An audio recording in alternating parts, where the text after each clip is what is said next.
And we're back with another edition of Burial Grounds, which is a wonderful game that is run by Chev, who's going to tell us all about it. Hey everybody, my name is Chev. I'm going to be telling you about Burial Grounds, which is the game that I've been running here for probably a good year and a half, maybe. It's been a while. Anyway, it has also been a while since we met and played, so I'm going to give everybody a brief recap of the setting and the events thus far.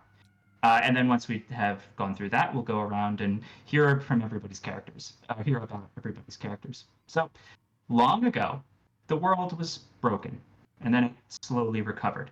The mages of the Arcan Imperium created many dangerous magics before the fall, and the people of Arden Eld, the world we live in, are haunted to this day by creatures and ruins appearing from underground and threatening their otherwise peaceful lives.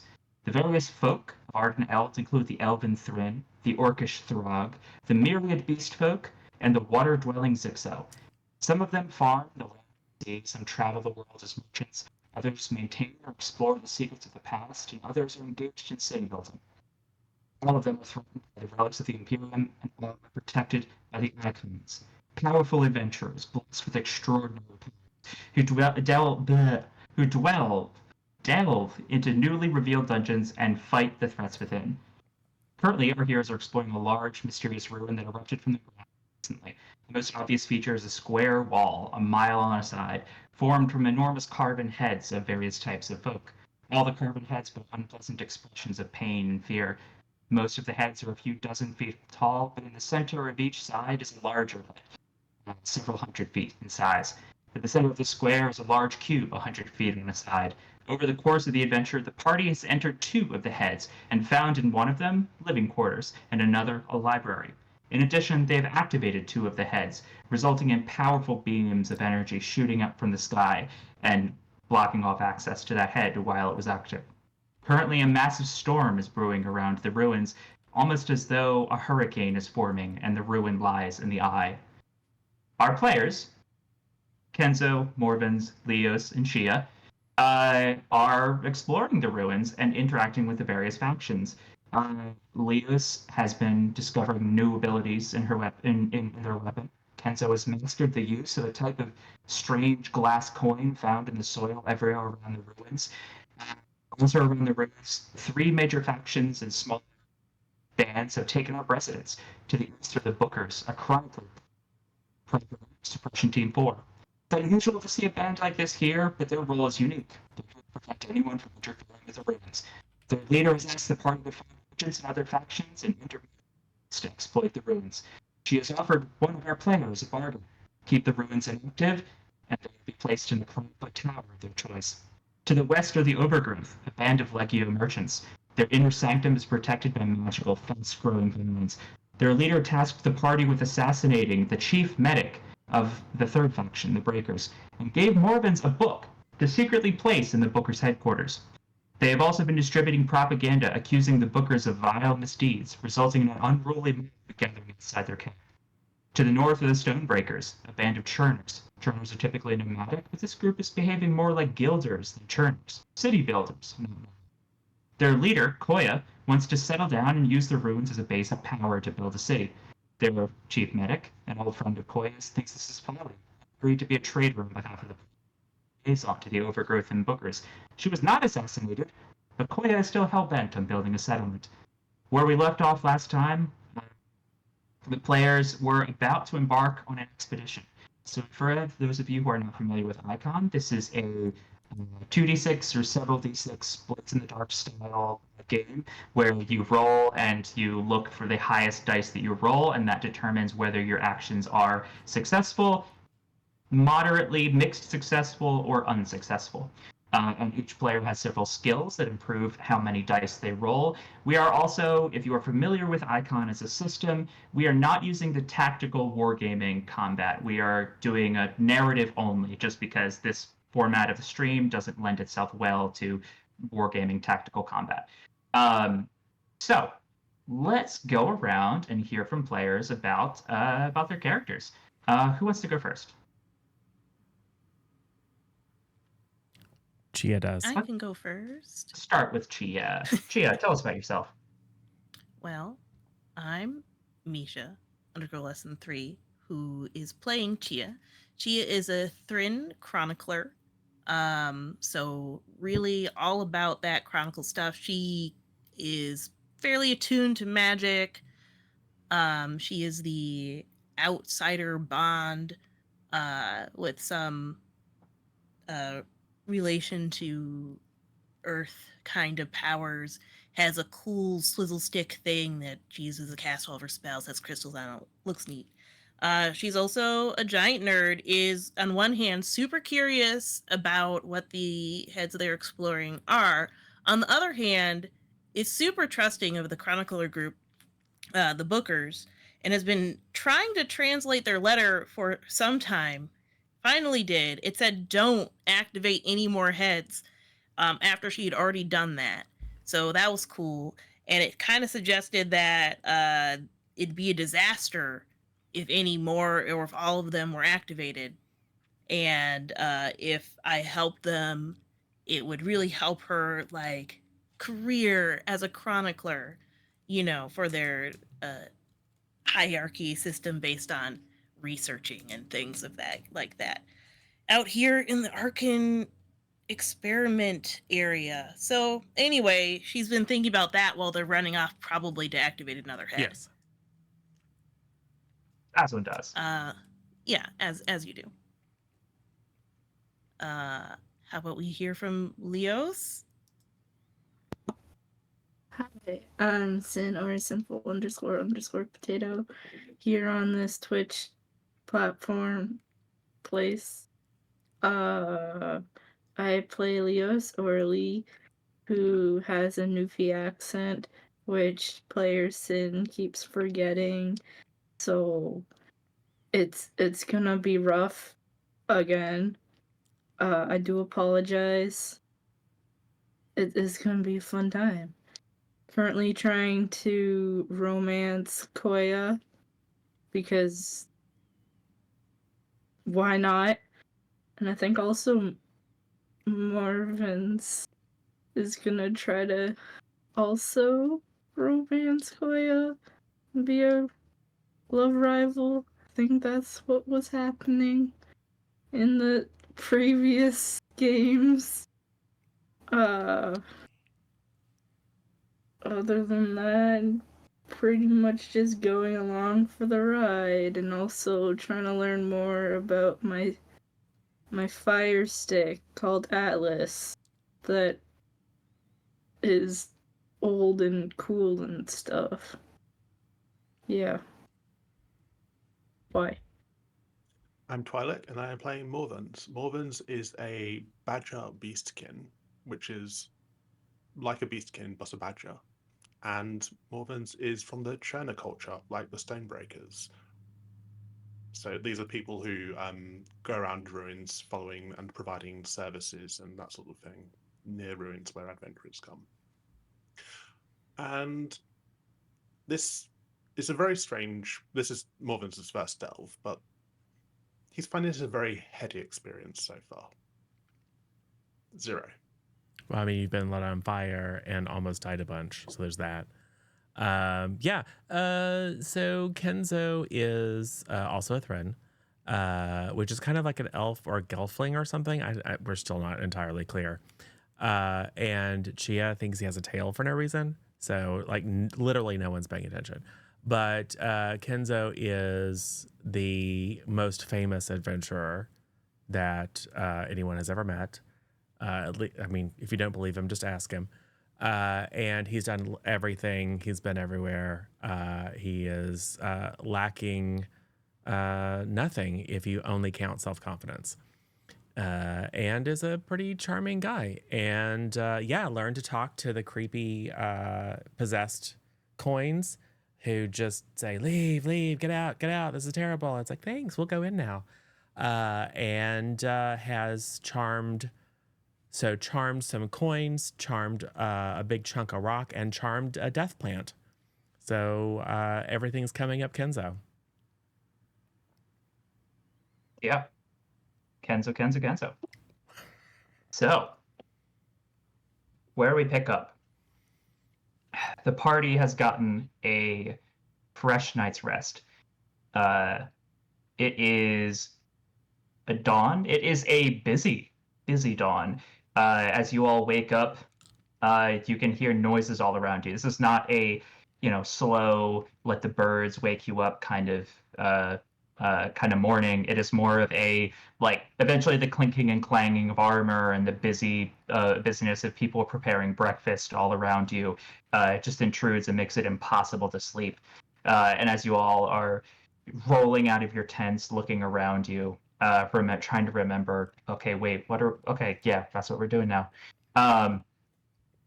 Looking around, you can see that everyone is busy, and looking towards the head, in the early dawn morning light, everyone is still giving the head that is most nearer to you a pretty wide berth.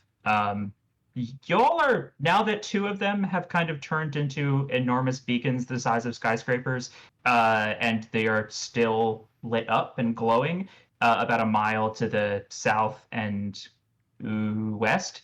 Everybody's kind of just staying away from them, except for y'all. The storm is still brewing. The winds are swirling. There's lightning flashes in the clouds. There's kind of a, it's a light sky in the middle, in the sky that's right over the square of the ruins, but off to the sides, it's, real bad storm looking. So I'm curious, how does the morning start for everybody? What are you all doing to get this day started? Number 1, check all our gear. Number 2, look for a super suspicious cat. Yes. Give me, yeah, so for those of you who are curious, the way this works is that the base roll is a 2d6, and then you add skills. Like you decide which skill you want to approach an action with, and if your character sheet has no text in that skill, then you roll 2d6, and you just take the lowest result. Otherwise, if you have one tick, you roll 2d. You roll whatchamacallit, 1d6 per tick, I believe. Yeah. Yes, 1d6 per tick. So if you only have 1 point, you only roll 1 dice. It's probably a sense roll for you. I would like to find someone and charm them into looking for me. Ooh. So as you're looking around, You look you perceptive. Can see, yeah. There's a couple guards that are stationed nearby. So where this is all taking place is in the middle of the Breakers camp. The Breakers have been busy building walls and establishing, the reason they're called Breakers is that they are adept in the use of magical devices that fling them up into the air, and then they fall, and all of the energy of their falling is safely transferred through some kind of magitech gauntlet and breaks the stone apart, literally. Usually used for mining, also effective at combat if you have good aim and the enemy is standing still. Every now and then you can see someone launched into the air and hear a thunder crack as they land. You can see that nearby there's a couple guards that are strolling by, just kind of looking around, enjoying the morning, and trying to make themselves look busy and take as long as they can on their patrol. They look up. You should. The head's like right there. You should probably not camp here. Oh, we're on very important business, and you can help us, absolutely. You look like a very perceptive individual. Have you seen a cat around? And I will describe. Describe. Yeah, there's like 3 of them over there. No, this very particular cat. I mean, if you all want to look for a cat folk, I mean, I would like you to assist me. I'm afraid that I'm nothing without the assistance of the officials, those who are charged with protecting this encampment. Go ahead and give me that roll. 1-6. Okay.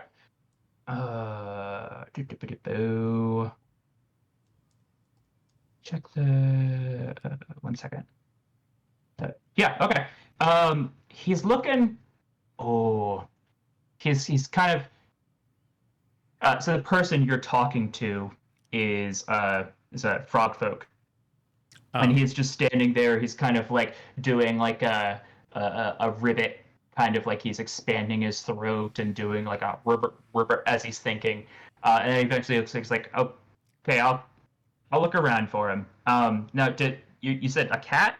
Like a cat? Like just any cat? You're looking for any cat? One specific no, it's the cat? specific one dressed in rags, gives off an aura of incompetent menace. Oh, him. Yeah. Oh, believe me, we already listen. He is attack on sight. He is not allowed here anymore. Yeah, He is banned. I'm just saying that's true everywhere, and yet he seems to keep getting in. He's probably some like elder god trapped in a cat body. I don't know. There's something going on, but definitely keep your eyes peeled. Yeah, listen, we caught him. We caught him like 2 days ago, and he escaped within like literally. My buddy was watching him. He turned around for about 2 minutes, for a smoke break. He turned back around. Cat was gone. Mm-hmm. Now, okay, listen. You've run into him before? Yeah. Okay. Yeah, believe me, we're already keeping an eye out for him. Now listen, y'all better you probably don't want to camp here. If that head turns on, like I heard from the grapevine that those things are super hot. You don't want to be within 100 feet of them if they turn on. So like, you don't want to be here. No. That's why we're here. Yeah, I mean, what are you gonna roast some marshmallows? No, we are experts in the manipulation and activation of this ancient technology. We've been called in specifically for our expertise. Oh, so you're here to turn them off? That's good. Yeah, turn off heads. He's yelling around to his friend, like, look at these guys. They're turning off heads. We will certainly try to operate them with aplomb. What's everybody else doing while this conversation is going on? I am creating the biggest omelette anybody has ever seen in this camp. Now, listen, this camp has seen some big omelets. This camp, like, the size of your head omelets. It's going to take some doing, but I think that if I can find somebody who's selling a breastplate or something, then I can use that as a cooking tray instead of like I have pots and pans and I can go bigger. Okay. Ooh, are you gonna do this alone, or are you gonna get somebody else to help you on your pot quest? I wouldn't mind some help if anybody else wants. Okay. So we're seeing Morvins. He's poking around. He's looking in his bag. He's getting some eggs out, and he's looking around. What's everybody else doing? I think this is a time to have a little chat with Leos. So we're probably at the camp while Morvins is poking around. And I am like, Leos, come here for a second. You are old and wise, right? That me is Good. So. I was busy translating this letter from like the Bookers. Don't tell Kenzo. He really has it out for them. Anyway, I was reading it and they were like, the ruins are the remains of an Arcan experiment. Can't read what this last word is, but that's fine. But it went bad. Like, that's why it keeps exploding every time we activate one of the heads. And they had to ask me not to activate anymore. And that was like after we activated the first one, and then we did the second one. Do you think we should like stop? They offered a really good position if we didn't. Well, me a good position. I don't know about you. You don't. Anyway, it'd be really good for me personally if we didn't activate any more heads, but that would have been better if we did it before we activated the second head. So you think it's worth like not doing anything else with the next one? What do you think?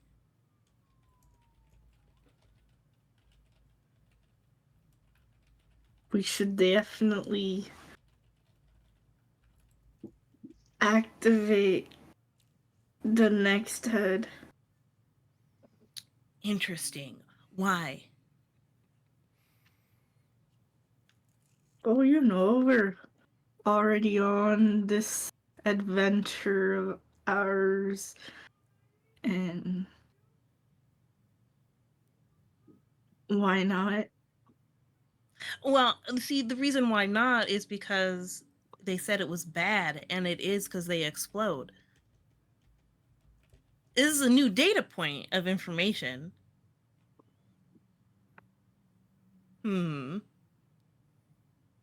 Chia says, evaluating Leos. What if we can get it to not explode? Then it's a win-win. It- Explode. We do the exploring. Boom boom. Except no it- boom boom. Oh, yes, of course. No boom boom. I would say that's a great idea, but so far we've somehow activated each one of them. Our track record is kind of about activating them. Mm-hmm. Well, do you think I should let the rest of them know about this, or keep it just between us? Probably just between us, because Kenzo would probably say the same of no, we go exploring. Probably. Mm. It'll As probably you be fine. Go ahead. as you're having this conversation, Morvins, can you give me a sense roll? I'm just curious about whether you're hearing this conversation as it's going on. Mixed success. Okay. Okay. So I think so what you hear so as you're sitting there, you've managed to find a breastplate. You were in the middle of scrubbing off some of the rust from it. You didn't hear much, but you did manage to catch some words about uh, letter and activate and don't, as you heard Chia and Leos talking quietly to them amongst themselves. I'm gonna leave that up to you whether you do anything with that information, but I'll leave that up. But yeah,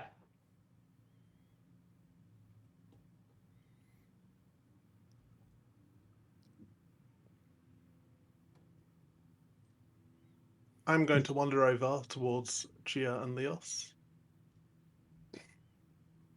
Hey, listen. I'm making a large omelette. A very large omelette, indeed. And then we're going to go head out into this storm. If you two could get us some hats or coats or something. Chia, do you mind if I have a quick word? Oh, yeah.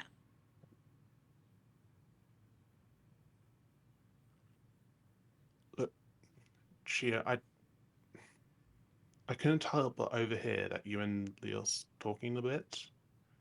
And Oh, yeah. I just wanted to say that you shouldn't feel pressured. I know that Leos is an older man. He's quite authoritative. I just want you to know that your choices matter, your agency matters, and if you ever have a problem, you can always come to me or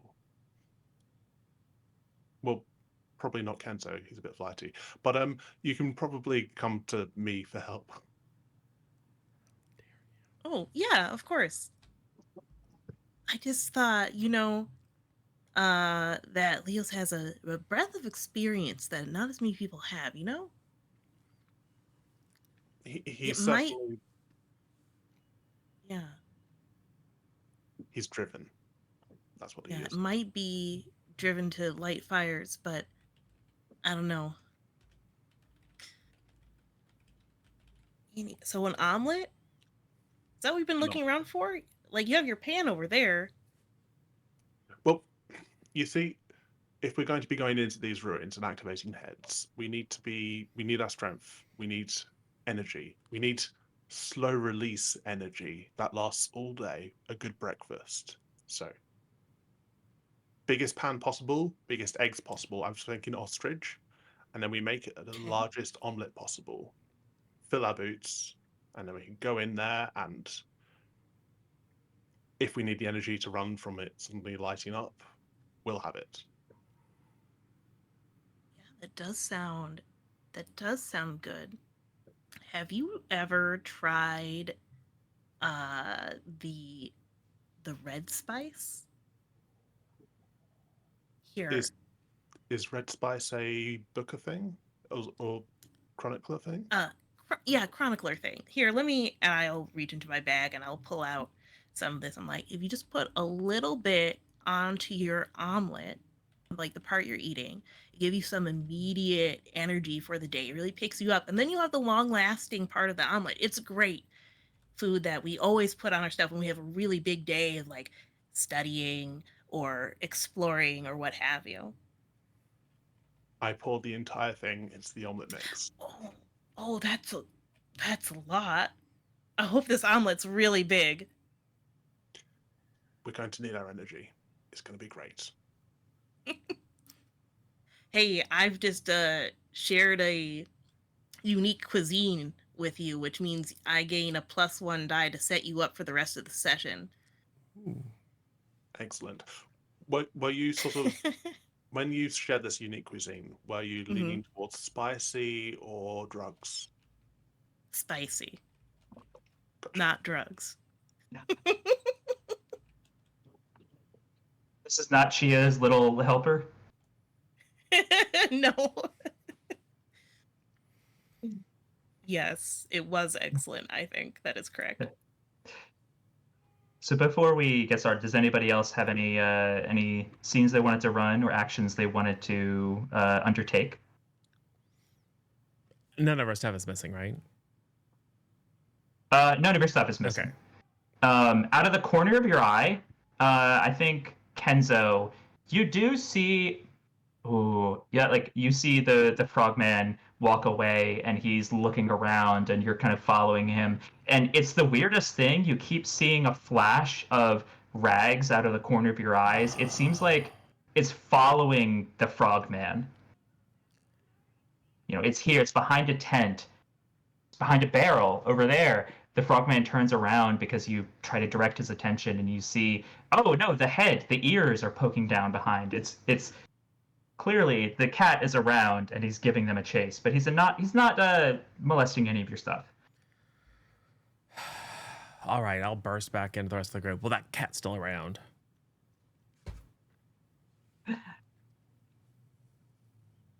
Are you Is he? sure? Well, he's not taking our stuff, is he? No. Not yet. I think I still have all my eggs. Yeah, why does your omelet smell like Adderall?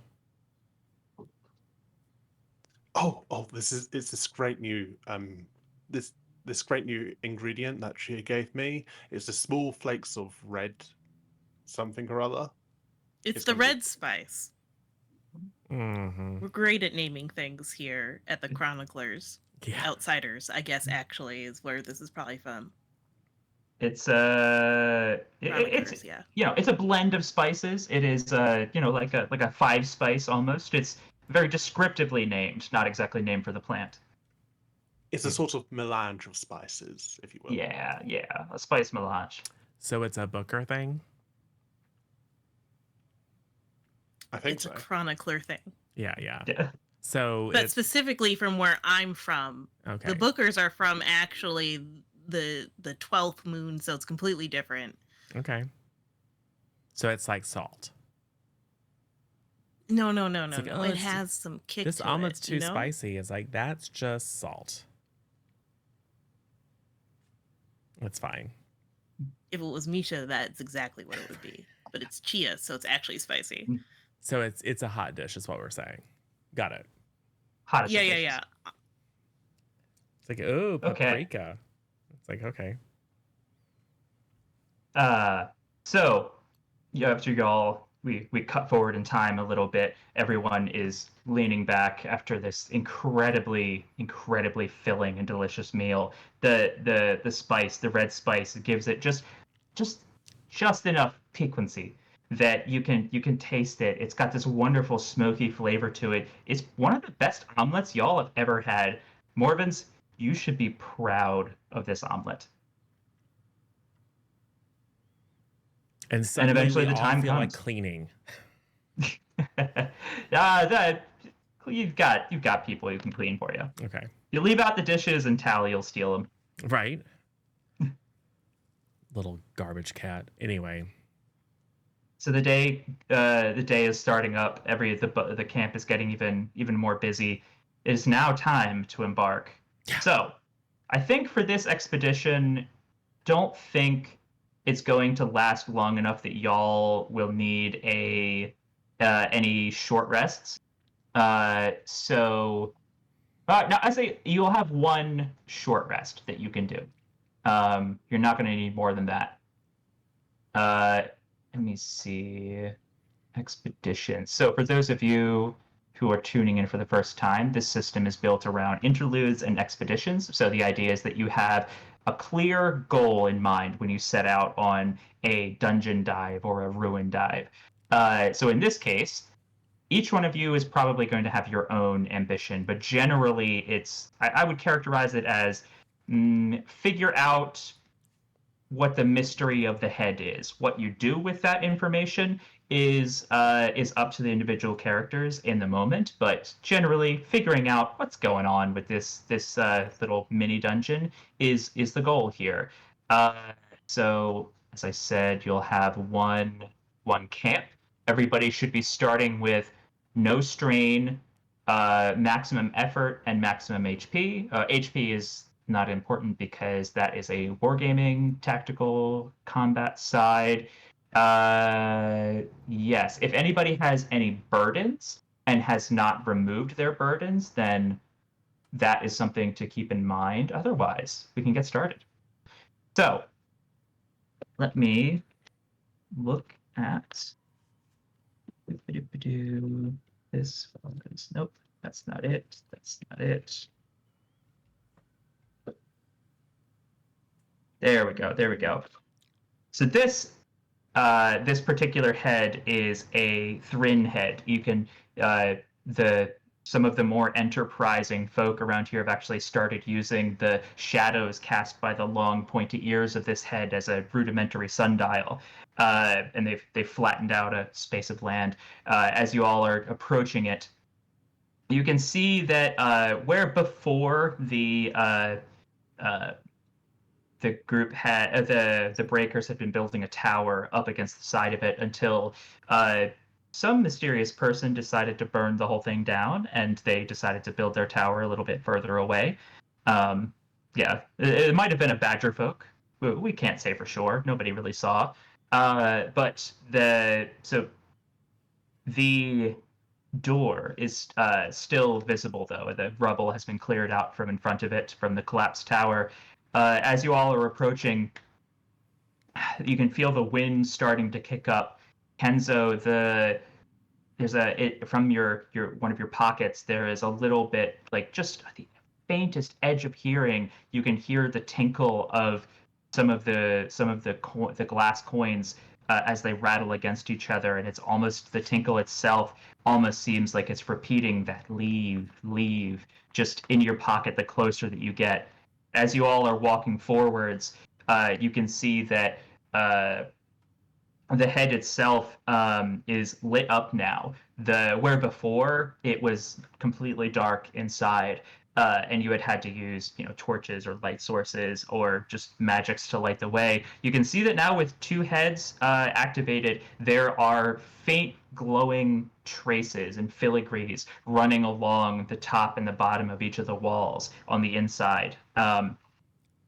And as you all are approaching, there's a couple people who turn to glance your way as you're walking forward, and you're standing in the doorway, the framed around you. You can hear peculiarly. This is not a quiet ruin. This is active. There is a constant rumbling of stone as you're standing there. You can feel it in your feet. You can feel it in the air, like a bass rumble, lower, so low you can't hear it. You can only feel it. And then as you're getting closer, there's a rasping of stone on stone, like two mountains are rubbing against each other. How do you proceed? Does it sound like the rumbling that we heard through that wall? In the first head where Chia was making a hole in the wall because we heard a sound coming from a distance, and then she was gonna make a hole in the wall and then chickened out. I don't recall exactly, but I'm gonna say it sounds like stone is moving, like enormous masses of stone are sliding past each other. So more like the rotating of that library. Yeah, it's more like that. Yeah. Okay. Yeah, because the sound that we heard in the first head was more like a throbbing. Oh, yeah. It's not like that. Like a distant mechanism or something. It wasn't grindy. Okay, cool. No, it's grindy. This sounds more deliberate. It's a little bit unpredictable. As you're standing there, you can hear it. It seems like it's louder from over here and up here at different times, and it comes and goes from different directions. Well, maybe this one's already on and we won't even have to do anything. But hypothesis confirmed that the more heads we activate, the more active the whole thing becomes. So yay. Right, Chia?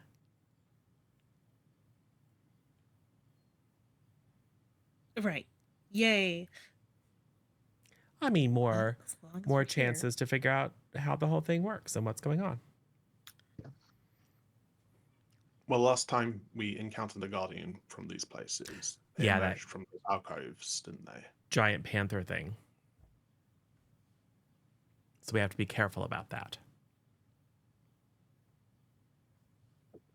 But hopefully all the usual dungeon critters have left. If they're scared by the moving rock sounds. That's a good point. Leos, would you like to light the way? I can try.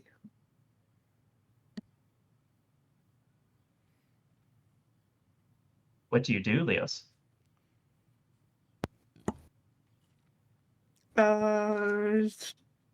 Do the twisty thing with Atlas and do the other thing that had started the fires before, but just hope that it doesn't start a massive fire. Okay. Let's see how well that goes. I'm thinking...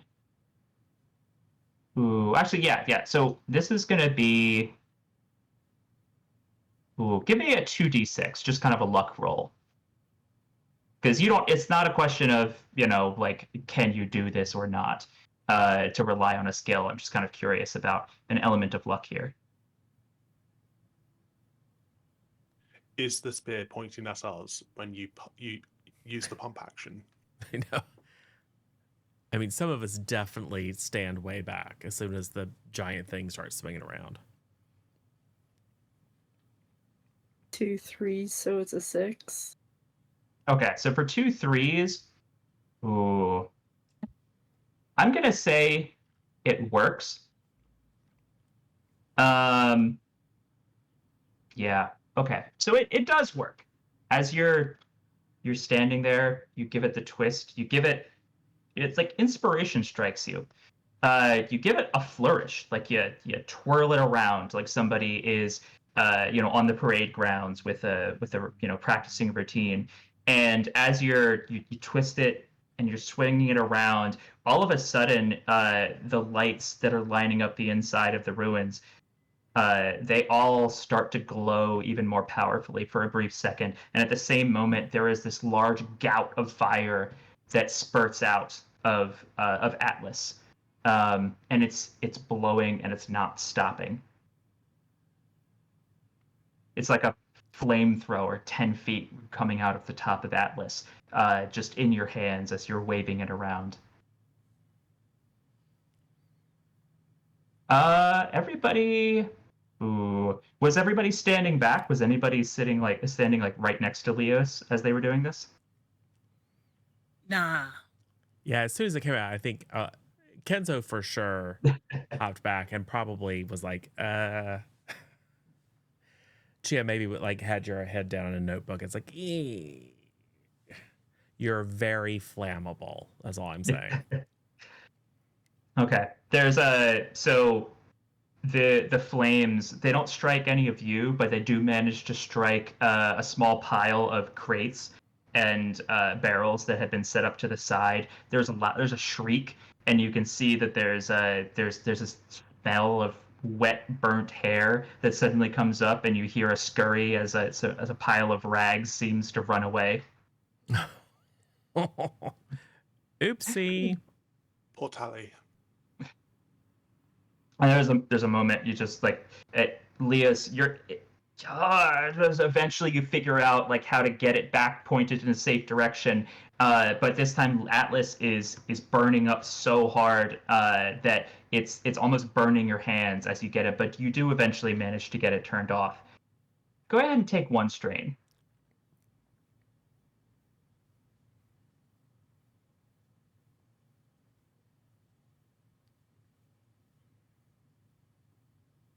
So are you all proceeding forward now?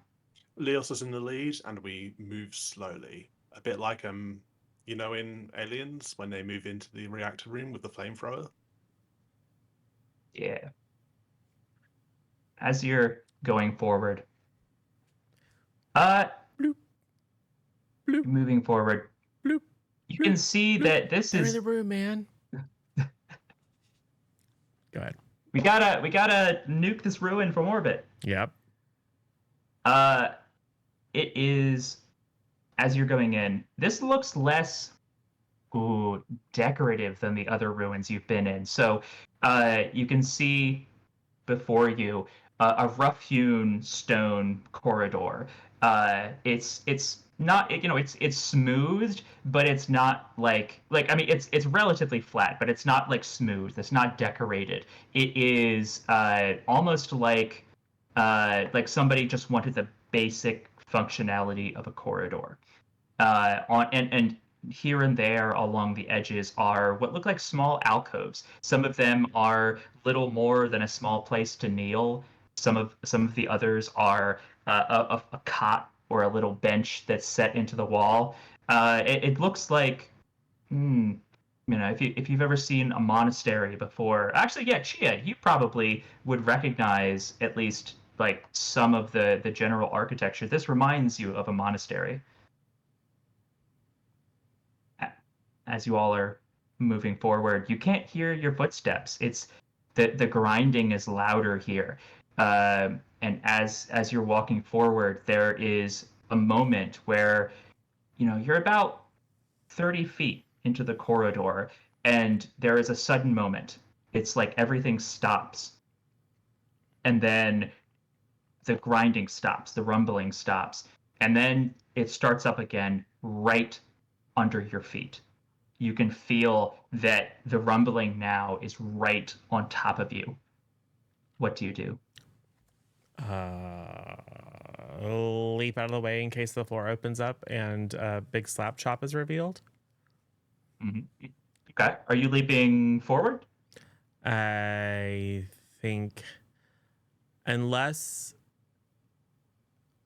it felt like it like came from behind us, then yes. Just a little hard to say. Yeah. Okay. What's everybody else doing? I'm going up a wall, big earth digging claws shearing into the surface and going upwards. Nice. Chia? Walking fast. also forward, I think. Like, Okay. we were heading down that way. Let's keep going, but faster. Leos? Also walking faster forward. Okay.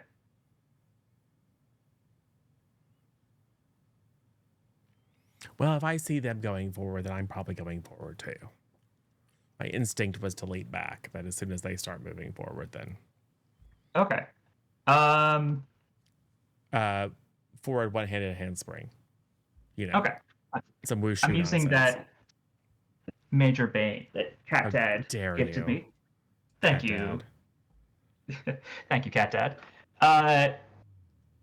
Chia, Kenzo, and Leos. As you all dart forward, you can hear that the rumbling falls away very quickly behind you. And as you're rushing forward, you make it running forward a little bit, and you can hear it fading away behind you. And you all take a break for a second because it stops again, and then you feel the rumbling start up again off to somewhere in the distance, along and ahead in the corridor.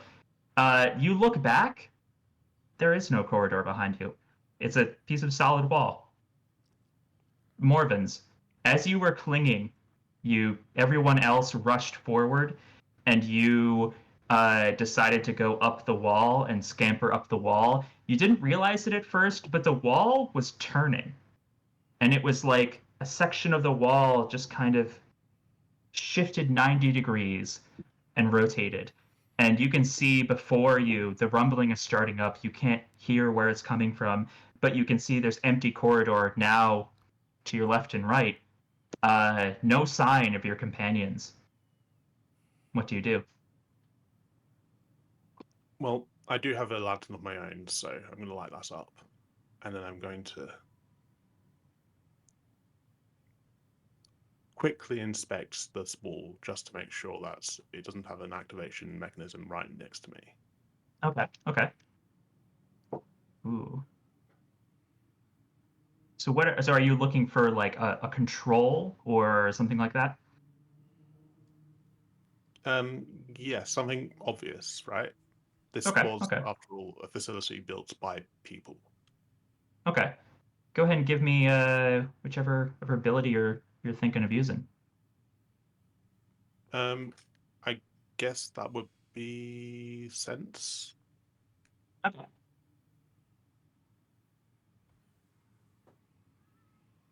Failure. Yeah, you can't really see anything around you. There are a couple spots where it looks like there might once have been some kind of something in the wall, like a place to put your hand with it's like somebody carved a little channel, a square channel into the wall and dug out into it, so it's a little like recessed area about the size of a hand. But you're putting your paw there, nothing's happening.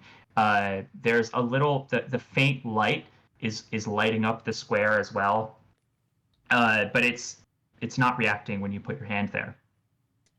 When you said that this corridor goes left and right, is it parallel to the one we were on before? No, it's perpendicular. So like you were going kind of up, down, and now it's going left to right. In that case, I'm going to move into the darkness. Which direction doesn't really matter to me. Do you hear us yelling your name and pounding on the wall? Because we're yelling your name and pounding on the wall. He's going to run off by himself and get squished. Morvins! Morvins! Ooh. Let me see. I have a question. How are you just like banging with your hands, or are you trying to use more effective means? Well, Chia's the stone whisperer. Yeah, I am, but I can just talk to the wall and say, "What are you doing?" Yeah. And the wall's just going to be like, "I'm doing wall things." Let's see.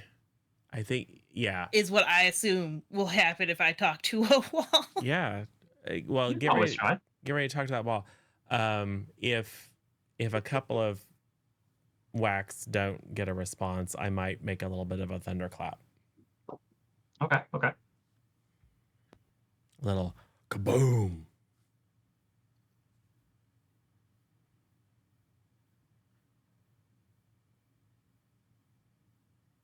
And if all else fails, I'll punch it.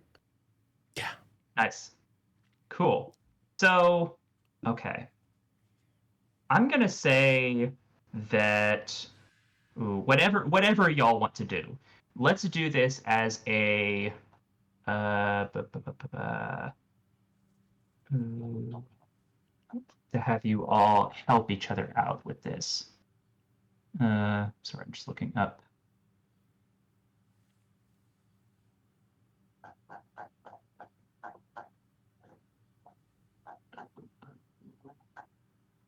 Team actions? Yes, that's what the word I was looking for, or that's the thing I was looking It's for. on my sheet and it says something about 2 effort. Choose a leader who will spend 2 effort. The leader makes an action and the outcome of consequences is decided if the whole group took that action without anyone else rolling. Yeah. Because everybody's kind of doing Yeah. their own thing, I think. And let's just run this as a collective. Everybody's pitching in, and this will have a lot of effect if it passes.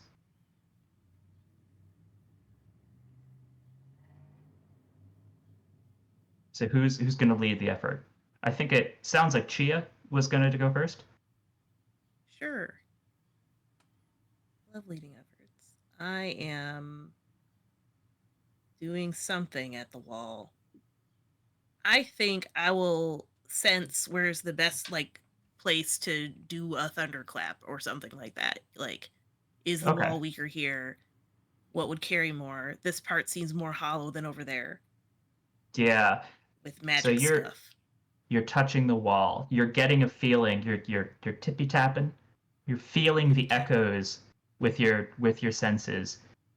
You're almost like echolocating in the rock. You're looking for where the best place to thunderclap would be, the best place for Atlas to where Leos could do something with Atlas to make an effect. What skill do you want to roll with? I would like to roll with sense. Okay. Roll it up. 3d6. Okay.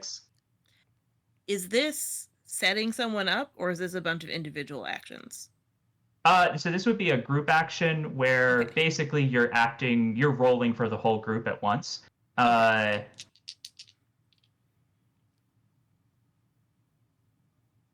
you get like an extra die for each person assisting? Yeah, let's go ahead and say you get +1 die. Okay. I'll take it. I love more dice. Ooh, thank you, extra die. That's a 6. Okay. So, success. That's all I need, right? Just to say one of these things. That's the good one. Yeah. Okay. Yeah, you just look at whatever the highest roll you got was. The only other thing is if you get 2 6s, that's extreme success. Okay. Yes, just a 6. Okay. So Leos, you find the exact right place for Leos to blast at the wall with Atlas. Kenzo, Chia points you, okay, over here. Just like right here, concentrated here. And then Chia is concentrating and feeling as she tells them exactly when to go. Morvans, you're just walking down the hall and you hear a rumbling behind you. And looking down, you can see that what looked like completely flat rock, there's suddenly a seam in it. Part of it is moving. The corridor is starting to rotate again right under your feet. You've got 1 foot forward on stationary rock. You've got 1 foot backwards in the corridor behind you. What do you do? This also happened when you heard a lot of rumbling and banging and a thunderclap echoing through the stone. I hop onto the rotating bit and crouch down low ready to tear out the throat of whatever monster is on the other side. Oof. You're crouched there. You're watching. You see the tunnel rotating around you, and you see in front of you. There's it's a group of 3 figures. It's a Throg and 2 Thryn. Like what is this? What could it possibly be? What could it possibly be? I mean, this has to be imposters. There has to be someone sent here to trap you. No. You see your friends.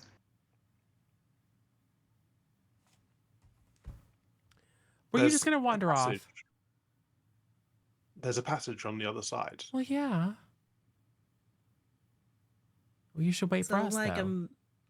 a maze system. So there's some sort of labyrinth protecting the inside of this head. That's interesting. And it's already activated. Well, you saw the glowies, right? Yeah. Well, that's because we activated the other heads, and so everything's getting more interesting. Yes.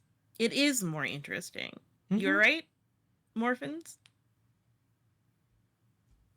Right. We've seen rotating walls before in the other ones. I'm wondering if some of the other features we've seen in the other heads will come back here too. You're thinking about that statue, aren't you? Which statue? The one that was unpleasant and almost killed him. Could be. But the library had it was more like a 2 circles Mm-hmm. situation than it was just rotating walls, I think. No, we were just running away quite quickly, I think, at the end. Yeah, you turned on the control panel, and then everything started getting very hot, and you booked it out of there as quickly as you could. And there were some doors that were opening as well, that when you dropped open or when you started everything up. So reunited with your badger friend, looking to the way before you, you can see in front of you is a T. I'm not going to make you all walk through, like actually decide each step of the way what is like how you proceed through the labyrinth. But I figured we could run this as a short clock. So I'm going to say a 4 o'clock to get through the labyrinth portion. And so I'm curious about how everybody wants to proceed. So you're looking, the rumbling, now you know what the rumbling entails. You hear that finally the wall behind you is coming back around into place. You can see then in front of you, now that you're listening more carefully, and now that you've created all of those loud noises, there's some scraping mixed into it, like not stone on stone scraping. It's more like metal on stone or bone on stone. Something is moving in the dark, far away. Who knows? The walls are very reflective. The echoes are incredible. Something is moving out there in the labyrinth. You'll just have to see if you run into it. What do you do?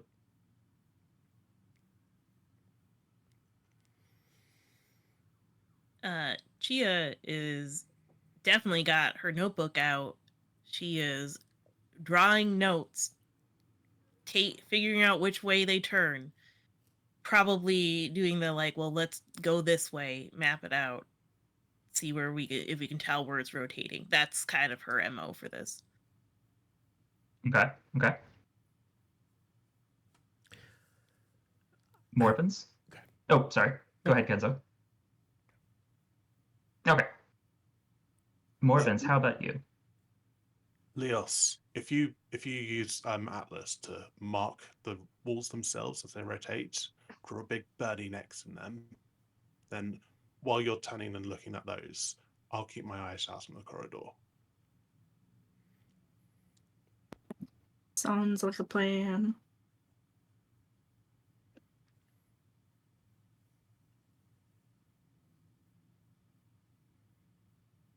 How about you, Kenzo? I'm gonna put my little friend, the spirit, trapped in a coin, and then my figure is the closer we get to the middle, the louder it's gonna get. So we'll just like test it, and then if it gets loud, it's like that's obviously the way to go. Okay. So sort of like the opposite of what it's telling us to do. Can we hear the storm inside this building? Ooh. Every now and then, you can hear. If you really pay attention, you can hear the rumble of a particularly loud peal of thunder. But it's hard to distinguish against the labyrinth itself. And there's a kind of a faint tinkle of rain on the ground echoing down the corridor, but that's about it.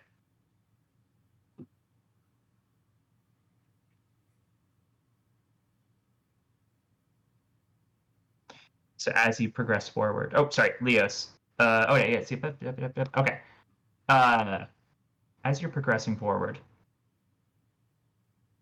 there's not much is happening at first. You take a couple twists and turns. Leos, you are marking you're marking a glowing, burning X onto the wall as you're passing to mark that you've been this way before. Chia, you're taking notes. Morven's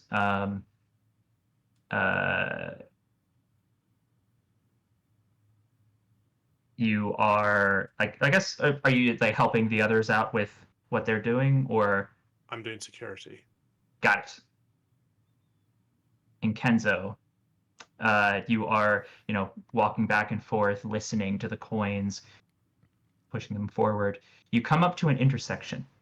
There is a left and right. You've been through a couple of them before. You don't understand how the layout of this place works. You should have doubled back on yourself at least 3 times by now. You've been in here for at least half an hour. You've walked what feels like a few leagues.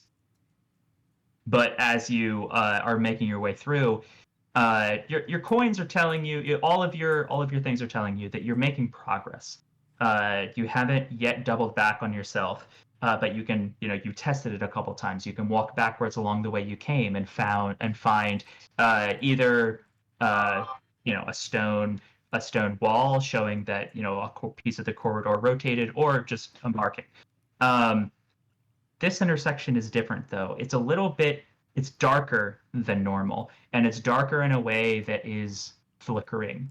Kenzo, the coin, as you're pushing it back and forth, it's louder, and it's louder almost with a language-like cadence. It's like something is not just like turning it on and activating them, but it's more like something is talking and saying, like there's a voice overlaid on top of the word leave that it's repeating. And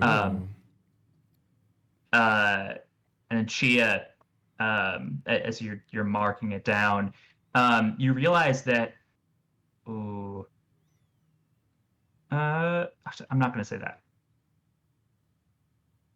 There's a moment where you're marking down on the map, and then there's a creak in the air, like a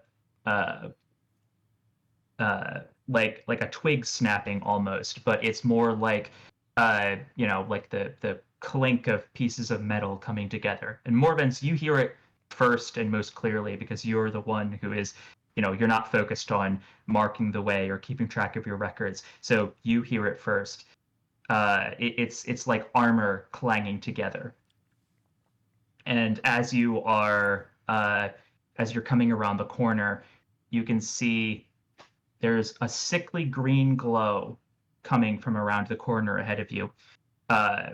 For any of you who have been on Ruins expeditions before, you would recognize this as Arkan tech. So you know that the relics of the old Arkan Empire, the souls that are bound into the old magical networks, they often, in ruins like this, inhabit bodies as an animating force. And recognize they usually have this telltale, like, evil green glow to them. That's the glow that you're seeing ahead of you. And so, Morvins, you're the first one to spot it. You can see this glow coming from around the corner, and it's moving. It's like something is walking around back and forth, coming closer and farther away. What do you do? Chia, What's that? there's something up ahead. It's What do you? glowing. Oh no! Shoot, Kenzo, Architect. Oh, it's a ghosty or a ghoulie or something. I think it's clanking. Mm-hmm.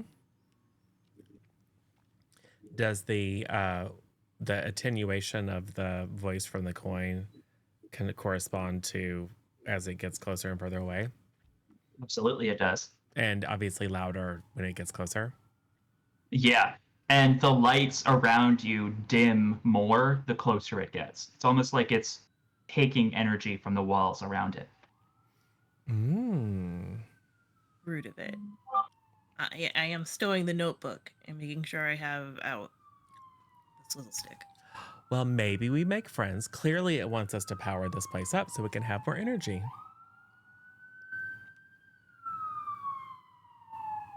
I think we approach as a group. I think we'd be pretty nervous about a wall turning and taking one of us away. So we'll go together.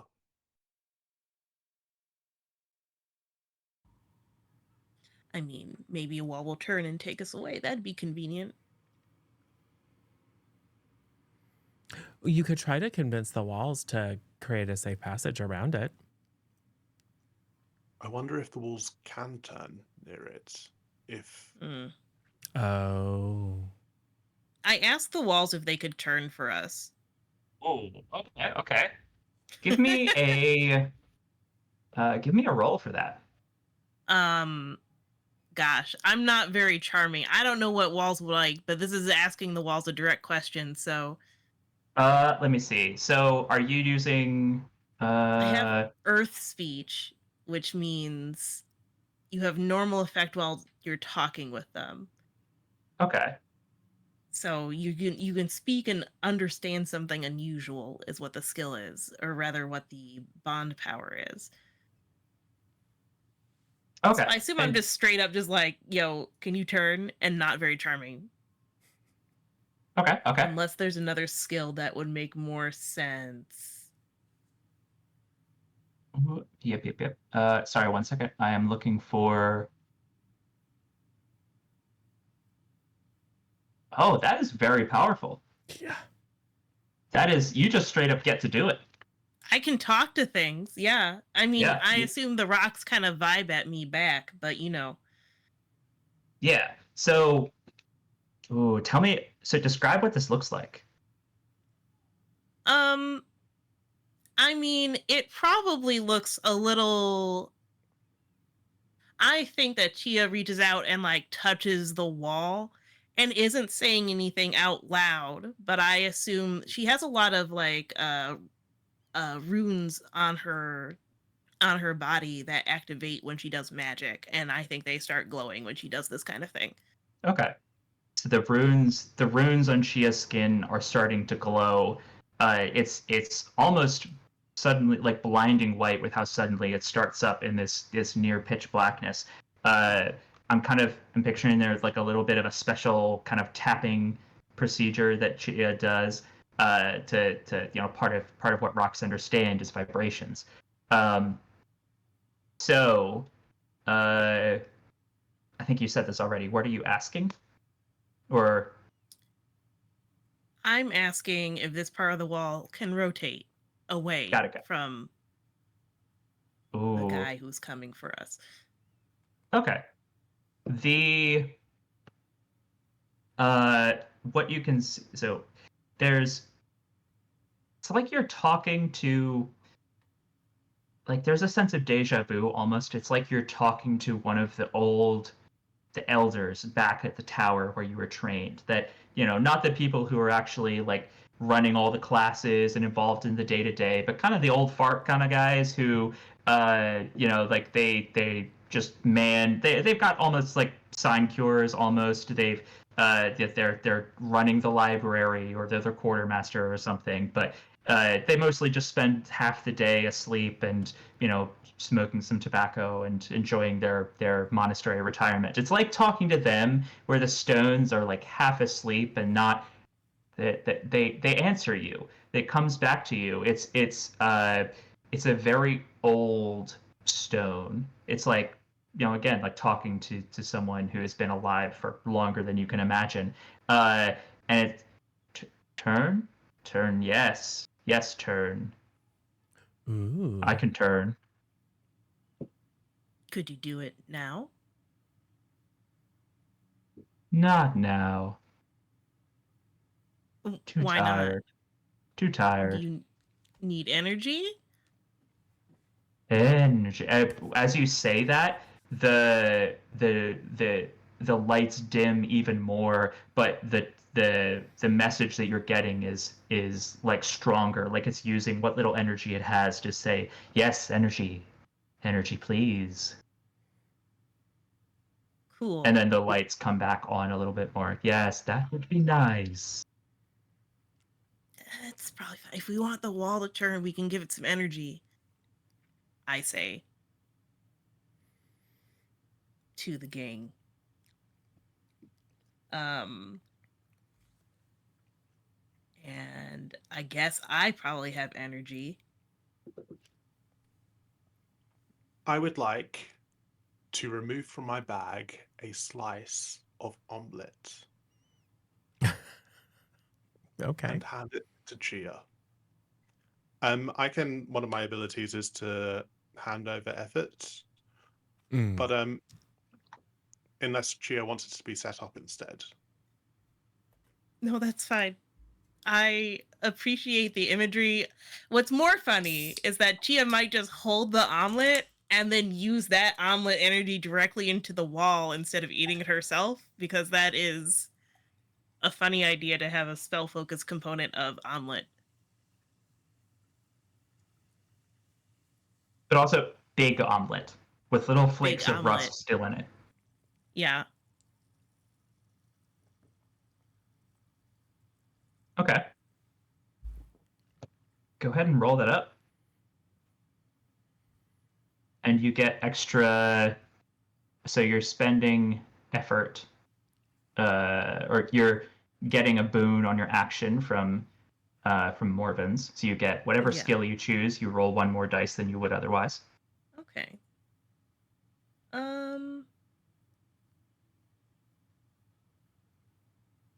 I'm trying to figure out what exactly this is.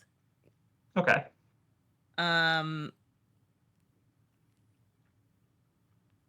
Let me double check some of the descriptions of things. So I'd ultimately, it's up Go to ahead. you to decide and make a case for which skill. Like, you can theoretically use any skill for any challenge. It's just a question of how effective will it be and how much of a bad position it'll put you in if it fails. I can suggest that this is possibly Excel. I was thinking Excel too, because it's just sort of like, I don't want to explode the wall. I need to give it energy from an omelet, which seems kind of focused. And you're tapping into your like innate powers as an icon. Like you're just trying to exercise your might. That's Excel. I managed to get a 6 again. Huzzah! Ooh. The others was the 1 and 2. Nice. But- Nice. You managed it.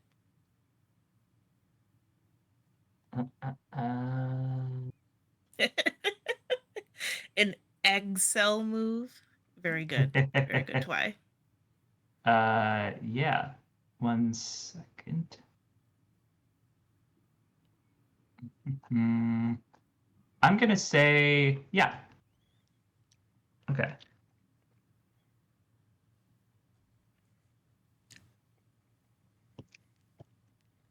So as you're talking to the wall, there's a moment where do you eat the omelet, or do you just kind of hold it? I just kind of hold it. Okay. But You're I think I'm moving the energy from Omelet, so it's going to become a weird. I don't know. I don't know what happens when you use energy from an omelet like this, but it is funny. It's It's sort of wafting the omelette. right. Yeah, wafting the omelet, it becomes like a drained omelet. yeah. It Dust turns. in the wind.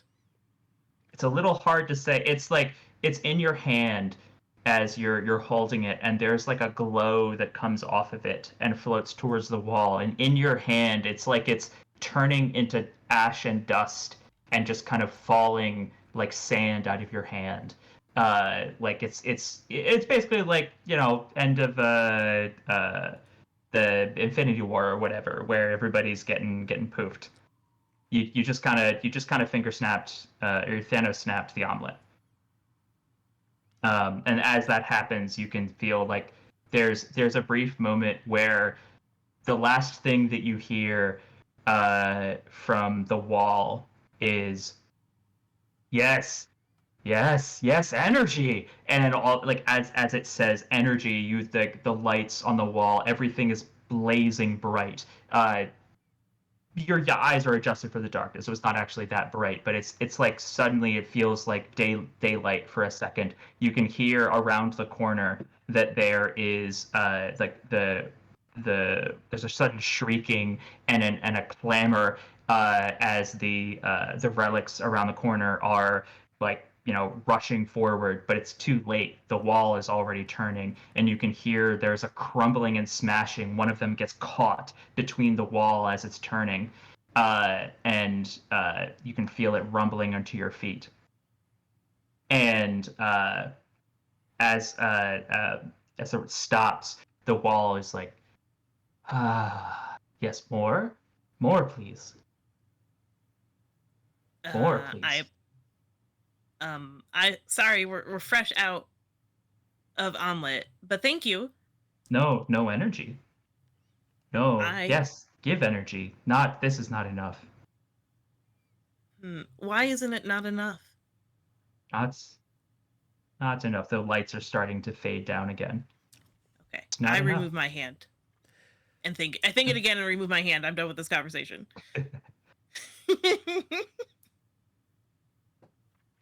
The walls aren't actually passages at all, they're just giant fans that turn and turn and turn.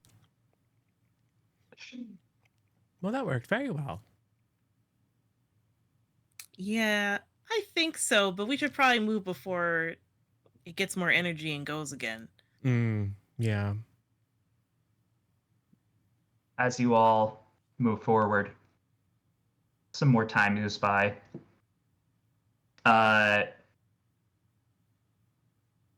There's a Kenza, the lights are getting, or the coins are getting louder in your hands as you think you're about maybe halfway through. But since you got a full success, and you had everybody pitching in on that, or on finding your way through the labyrinth, I'm giving you some extra effect. So I think you're about halfway to the end. As you all are making your way forward, there's a bit of a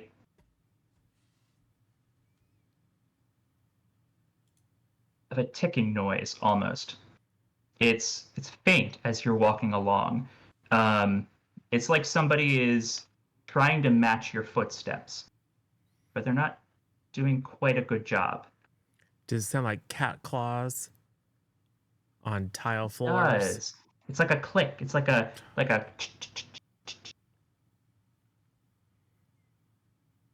coming up behind you. I will whirl. Tally, what are you doing? You turn around, you can see that ducking into one of the alcoves just behind you is a flurry of rags.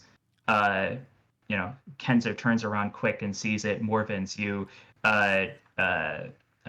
and Chia and Leos, you turn around, but not as quick as Kenzo, and you see Kenzo darting towards an alcove that you had just passed. What happens?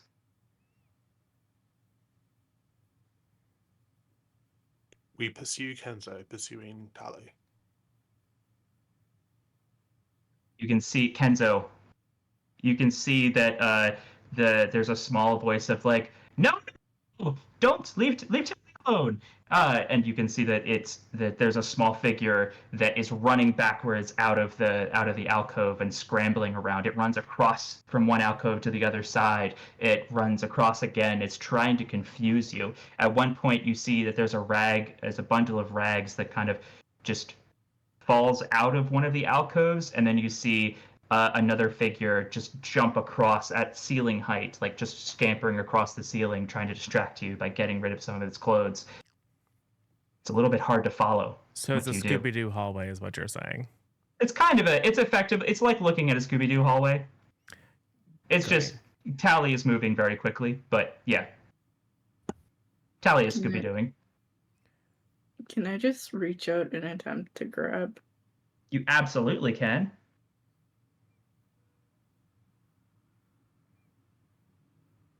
There's a brief moment where like Kenzo is moving forward, Morven's, everybody is like rushing forward, trying to figure out like where is Tally gonna appear next. You can see that there's tunnels that are dug into the walls by some kind of ruins beast, like you saw in the first head, and it seems like Tally is using those to get around.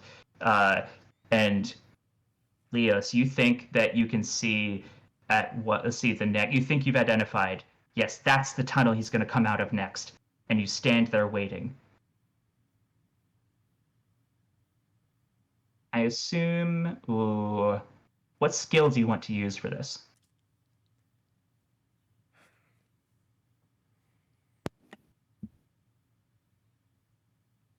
Would Smash fit? Ooh, Smash could definitely fit. So if you were going to Smash here, basically you would be overpowering him, and depending on how this goes, it might injure him. But that's up to the dice. Okay. Go ahead and roll it. So with the 2 check marks in that box, that's 2d6. Yes. So your base for this action is 2d6. If you wanted to, there are things you can do, like trying to push it, which would like if you spend effort to push it, you get +1 dice. Other people can spend effort to aid you if they wish. You could try and set yourself up, and if you fail, you can also tempt fate. So if you suggest a negative outcome that will always happen, then you get +1 dice. And the negative outcome that you suggested always happens, but you get a little bit of a benefit. So, Yeah. But it's base 2 die plus ticks, right? yeah. No, sorry. It's just your ticks. Just ticks, okay. Yeah. So if you have 3 ticks, that's 3d6. If it's 1 tick, it's 1d6. Yeah.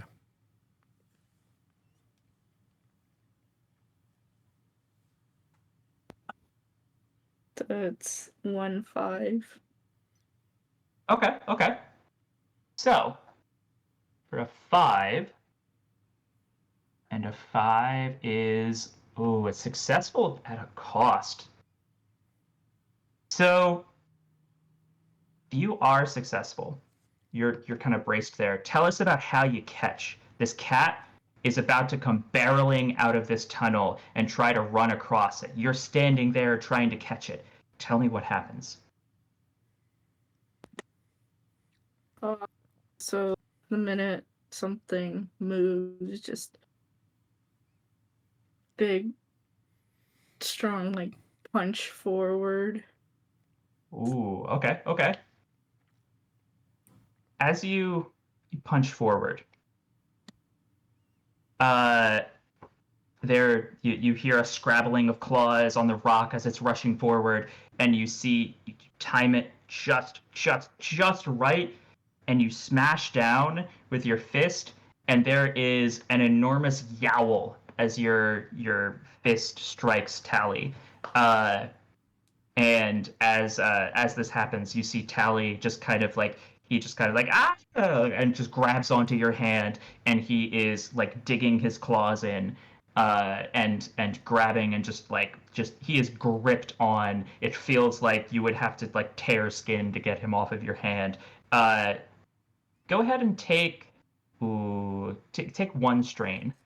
And as you are, he doesn't stop yowling. You hear there is a little bit of a glow that starts coming from around the corner. It wasn't there at all before, but now it's being drawn by this cat's yelling. There is a green glow that is starting up, and it's getting closer from both sides of the corridor around you. You can see several creatures around the corner. And this is going to be a combat encounter. So let me describe these guys. Can you use Tally as a bludgeoning weapon? Absolutely. I'll even give you more effect for it. Okay, so these guys are...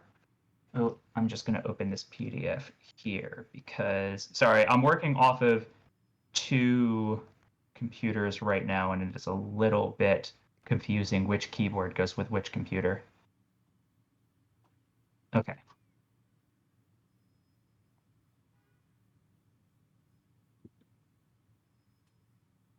Here we go.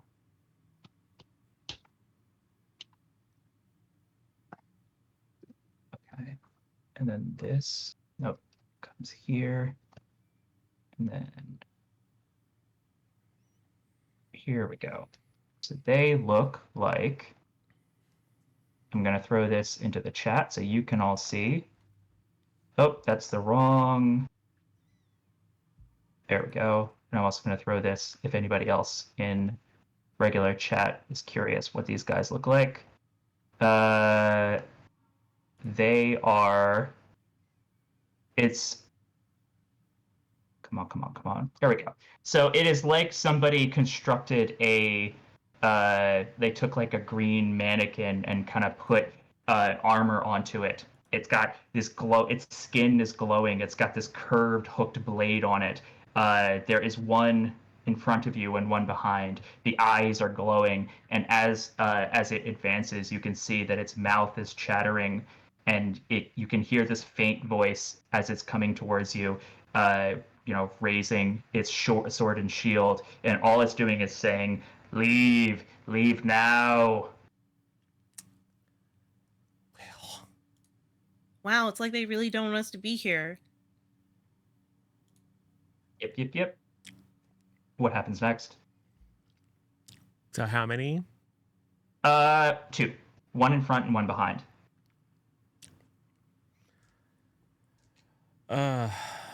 Jeez.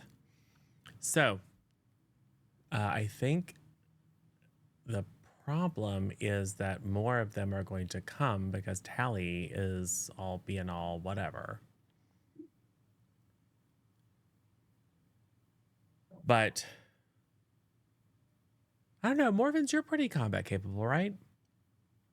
No? Well, I mean, we know she is a big bruiser. Fine. I was going to try to calm... Someone needs to calm the cat down. Can I bring the cat in for a hug? But like a very tight hug. Try to Shh. silence. Go to sleep now. Shh. Yeah. But not like silent forever. Don't kill the cat. He's got 9 lives left. It's fine. That is not how anything works. Have you asked Tally how many lives he has left? Right? Tally is definitely down to 2 or 3. Yeah, at maximum. Okay, cool.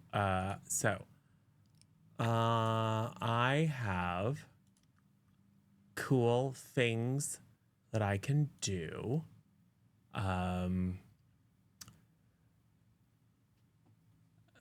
What would it be though? Not that. Sure. So while we aren't using the actual like tactical miniature war game style, very complicated because you all had to be in the room and you have to move minis around or whatever. It's very complex. I do like to look at the skills that go with my Spellblade abilities. So I think what I would like to do is do a blitz attack.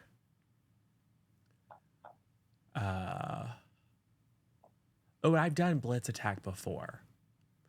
So I think what I will do instead, because you said that there's one in front, one behind, so they're kind of right in front of each other.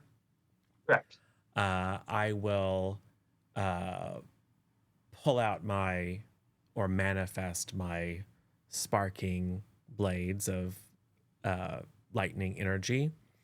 And then instead of doing the pop around and toss blades, I'll just sweep my arm in one big upward stroke that creates a fan of kind of iridescent rainbow crackling energy that cuts through the two creatures. Okay. Kind of like Go ahead and give like me a wall, basically. Yeah. Go ahead and give me an Excel roll. Cool. I'm going to spend effort, of course. I actually am going to spend 2 effort if I can. I don't think that is a thing only you can spend do, one? but let me confirm that.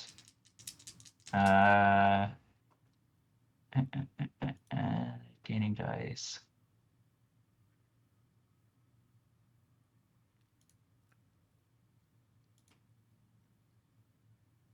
Yeah, I don't think you can double it up. Okay. Spend up to 1 effort. But someone could aid you. Yes. So how do people want to aid this action? You've got like a split second to decide.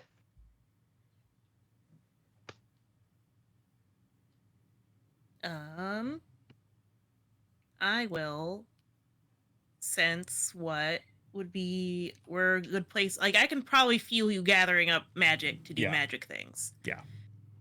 So I think I will also use sense to kind of, do some magical backup stuff. Like sense, I was just moving some aura into rocks, so have some from me, kind of thing. I'll kind of push that way and be all like, it's that way. Let's go. Mm-hmm.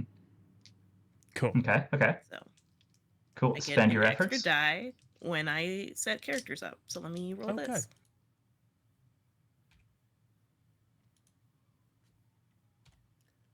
Thank you, extra die, for that 6.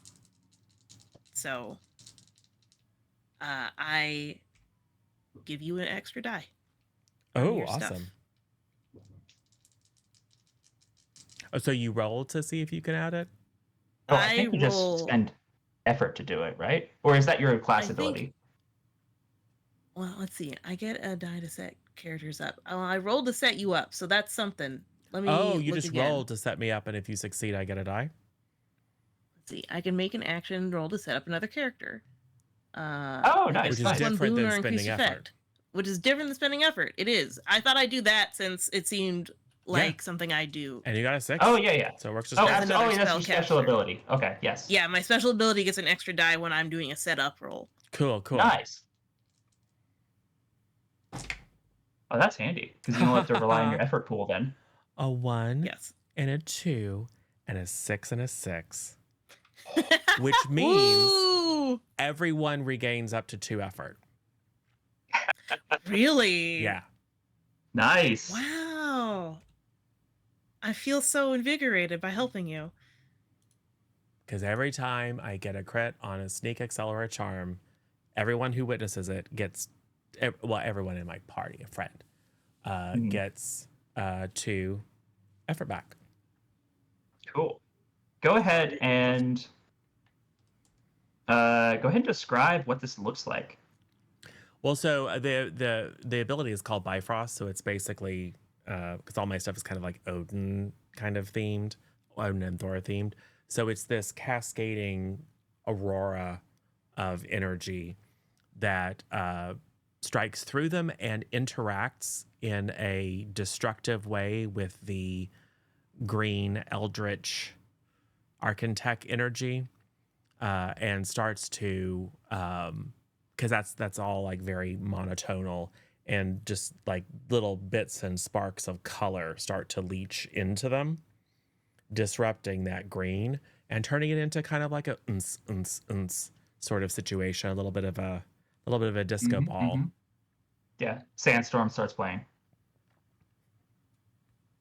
Yeah, so there's a moment where you can see that each of these two relics, these two guardians, are like they halt, and then as soon as your attack hits them, and they're like, you can see that they're throbbing with this this light. Like there's almost like a music that's behind them, and they all just kind of freeze, and then they just kind of topple over. You can see that after a moment, the light starts to drain out, and they just collapse to the ground, motionless.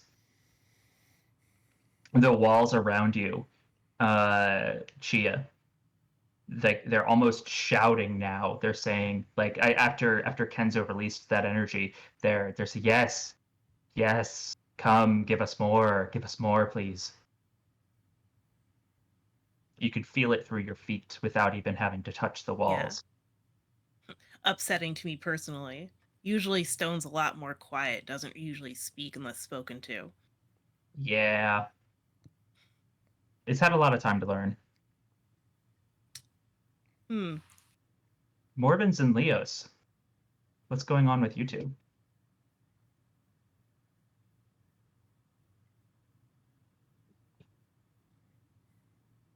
But Leos, you have Tally kind of wrapped around your hand.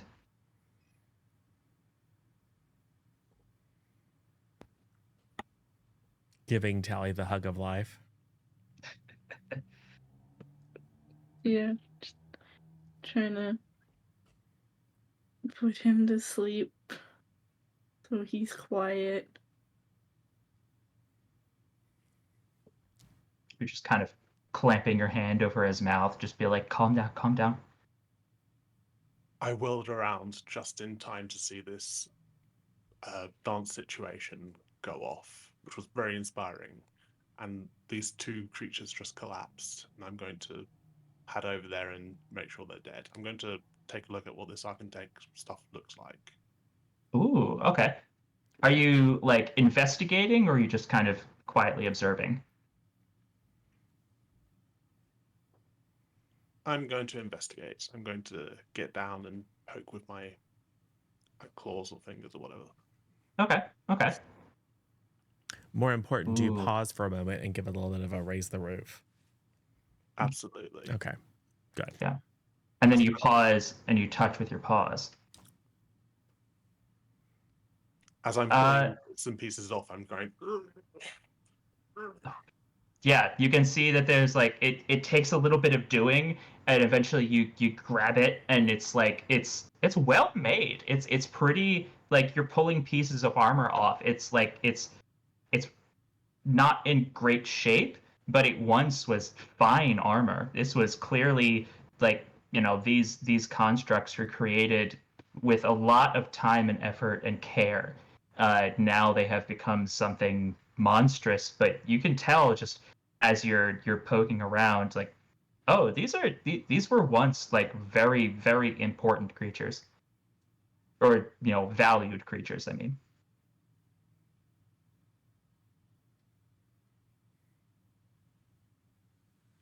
Interesting. I would like to look at the wound channel itself and try and see if there's any particular place that could be targeted in future fights. Ooh, yeah. Go ahead and give me. I'm thinking that sounds like either a study or a sense or a tinker, but I'll leave it up to you. I'll use sense, I guess. Okay. Running your claws over it, trying to feel for the weak points. I think that's a mixed success. Okay. So as my paw is inside this bodily cavity,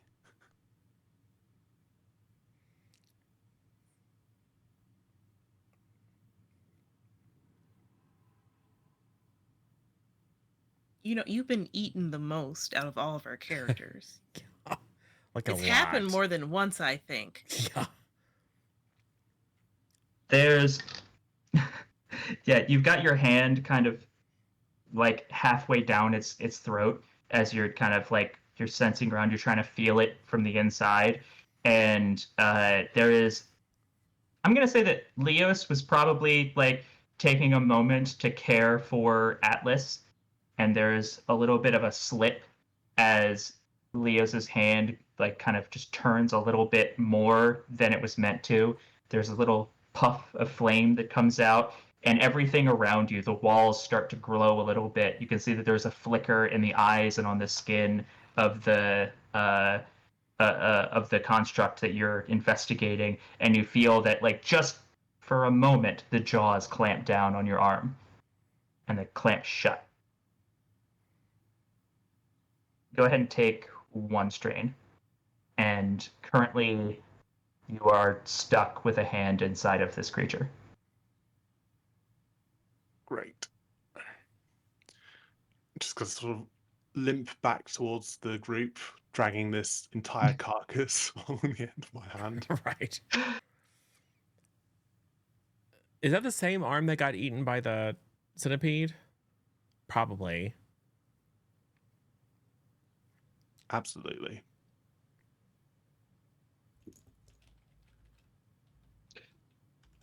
It's important to have a sacrificial arm. You've got to keep the good one for,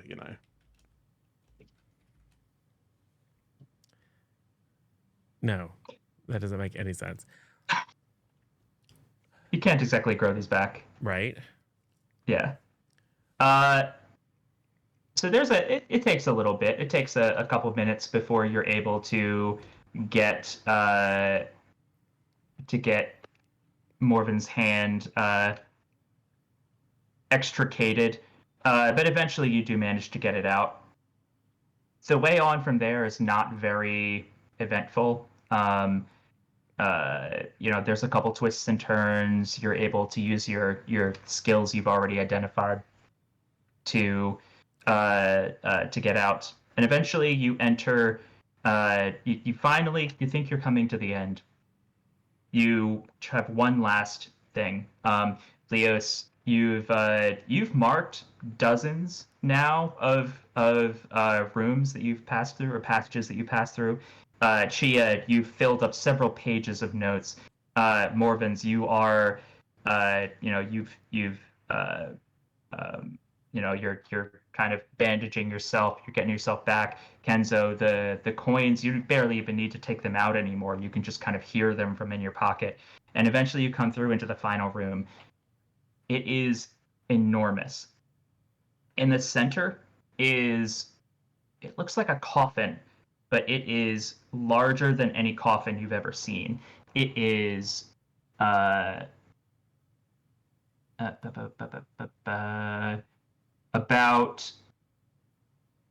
the tomb itself. Oh yeah.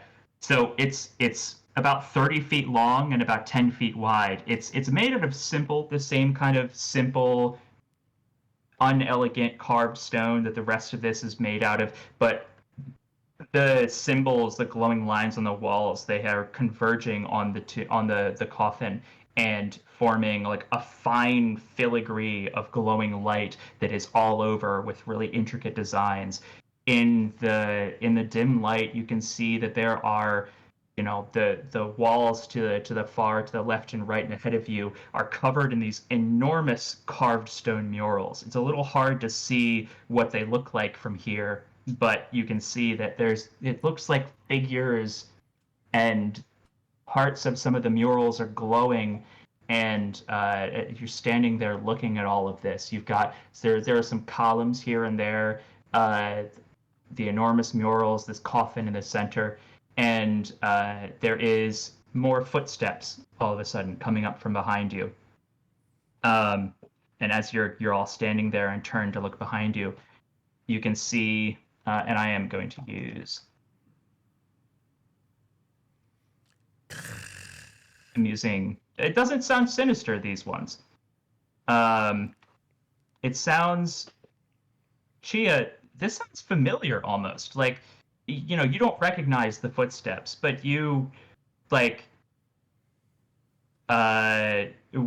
it's the style of shoe almost, like something about the way that they're walking. Oh no, they're walking in chronicler pattern 17 Yes, for traversing ruins. That's You for look finding behind you. traps. Oh no. You look behind you and you can see several chroniclers are coming up behind you. So chroniclers, oh, that is the wrong keyboard again. The chroniclers themselves, what they look like, or what they tend to look like. If you imagine like a monk almost, but you know, like a combat monk almost. Like they've got long robes. They've got these ornate staffs that they're wielding. You can see that they look. Koya was a churner. Sorry, I'm trying to find a picture for y'all. I'll find that later.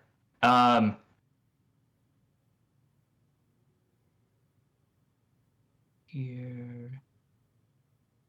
Personally, I would have picked step number 9. Like I've been walking, it's the best one for this type of stonework for detecting traps up ahead, but it's fine. We should definitely have that conversation with them. I don't think I will. I say, stepping behind Leos. They'll never see me here. Here we go. Oh, here we go.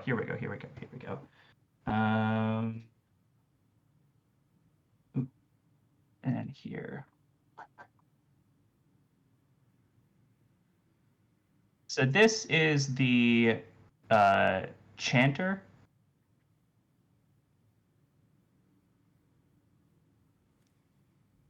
Is it someone we've met?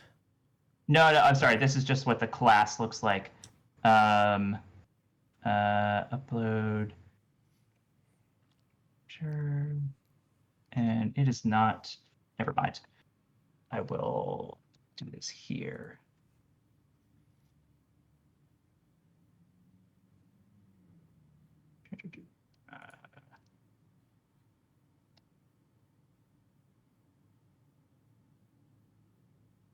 I just want to give you all an example of the vibe of the aesthetics. Here we go. So, you know, they're wearing very light robes. They have like ornate kind of stoles all like coming over them. They've got like bandoliers of bells on them. Their staves are adorned with bells. And Chia, this is all very familiar territory for you. Like these are clearly senior acolytes of a chronicler band. The rest of you, if you've seen chroniclers before, then you would recognize them. Otherwise, what it seems like is somebody who really loves bells and has a very heavy book strapped to their side. There are a couple of them. There are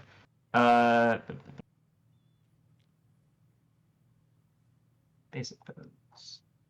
Here we go. There are 3 of them. Each one of them has their own staff. They all look kind of big and burly. And as they enter the room, they give you a nod at them all and says, "Thank you very much for clearing the way for us, but we can take it from here." And they start going around you. You know, like they pass all of you by. One of them goes to the coffin in the center of the room, and a couple others go to study the murals on the sides. And after a moment, the one in the center who's studying the coffin looks around and says, "No, seriously, you all can leave now. Yeah, thank you for helping figure out the way through the labyrinth. But you know, this is not safe here. You should probably leave." So I have to assume in this world there's a concept similar to claim jumping, and that it's generally considered a really bad thing. Like, oh, absolutely, poor this is super decorum rude at best, but also like probably super illegal. very untoward. There's not exactly legal protection for icons and other adventurers, but ultimately, I would say that you know that like regular people, they're not in it to fight to the death ever, unless they like really truly have to. There's almost always a way to negotiate an encounter with somebody who isn't like a monster.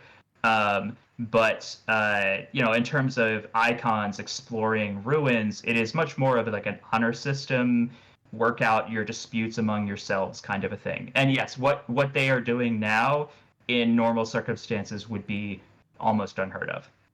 Yeah, I think that's super rude.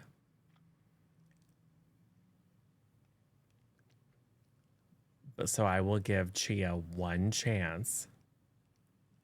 I will look at her and go, I'm going to give you a chance because you're my friend. I will slide away from Leos, who I was sort of hiding behind to see if they were going to yell at me immediately, and then be like, "No, excuse me. Are you with the Bookers here?" Don't Bookers. Are you're a chronicle? You're an adept yourself. You should know better. Yeah. Yes, and you see that we navigated through the maze. You see, so I mean, technically, this is sort of like our area where we're doing things. I'd be happy to work with you, of course, if you would care to explain what you're doing. He comes over towards you, and he's imposing. Like he's probably got a good foot on you and at least like 100 pounds of muscle. This is clearly someone who is used to getting their way in these situations. And as he's approaching, he's clearly trying to give you the like intimidation treatment, and he's kind of standing there and he's looking down. Listen, this whatever is in here is way, way, way more momentous than you have any idea. Like you just like it. Have you been the ones who have been going around exploring all these ruins? Like this is incredibly. You don't have any idea what you're dealing with here. You really, really have to leave. And what credentials do you have? What credentials? And he kind of, you don't even know, like realize how, but like he like holds himself up, and it's almost like he gains another couple inches of height, and he starts chanting, and it's beautiful at first, but like it's this high tenor, and he's chanting this kind of hymn. And Chia, you recognize this as a battle hymn. Like it's beautiful. It's one of the most beautiful things you've ever heard. He is trained. Like it goes on and on. It's lilting. There's leitmotifs on leitmotifs, and it almost is mesmerizing in its own right. But Chia, you know that someone who is chanting this particular chant is doing it because this is a prayer to anyone who will listen, to give them strength for what they're about to do. Like this is the chant that you start chanting when you are about to kick ass. And as he's standing there, you can see that there is an elemental crackle of electricity and cold around him. Like you can see some cold shimmers, like the air itself is freezing. There's a little bit of condensation freezing into ice on his skin as he's standing there. And he's looking down at you again, and he like kind of brings his gaze down, and he's like, I am a master of the third and fifth forms. I know each of the hymns of destruction. You cannot even compare to what I have seen. That is my credentials. I might not be able to compare, and then I will step aside for Leos to step forward. I was gonna say because this guy is intimidating my friend and he is very tiny compared to my 7-foot tall self, I am going to step forward and ignite Atlas and be like, "This is my credentials, shorty." As you do that, Atlas lights up stronger than you've ever seen it light up before. It's like a small sun in the middle of the room. And as it does, you can it lights up the entire room, and you can see the walls. You can see the murals on the walls. There's not really time to examine them closely. There will be time for that later. But like there's an immense heat that's coming off of it as well, and you can see. Give me. Ooh. I am curious, Leos. Ooh, I want to know how intimidating you are. So it's up to you what skill you want to roll with this.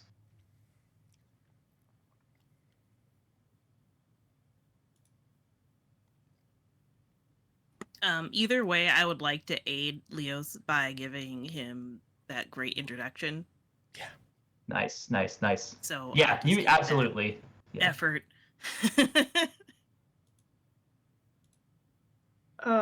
Would endure count, because since Atlas is getting hotter, enduring the heat. Yeah, I'm gonna say yes, because so you're not necessarily trying to be intimidating yourself. Like you obviously are, but like you're letting Atlas do the work. You're letting this immense show of power be your intimidation, and you are trying to just stone face it, not let a single sensation show on your face. So go ahead and give me that endure roll.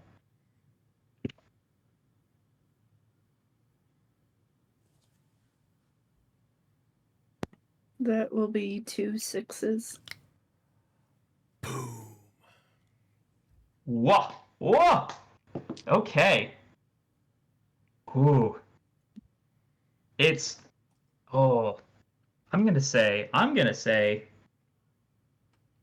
he this chronicler, he takes a step back and he is visibly shaken. Like he's like pull his robes more around him to get to make sure like he's not like to take skin away so that it's not like getting this heat falling on it. He's stepping away. The ice crystals that have been gathering on his skin are melting and dribbling down his face like they're sweat. Like he just looks wet, and there's like a flash of fear on his face.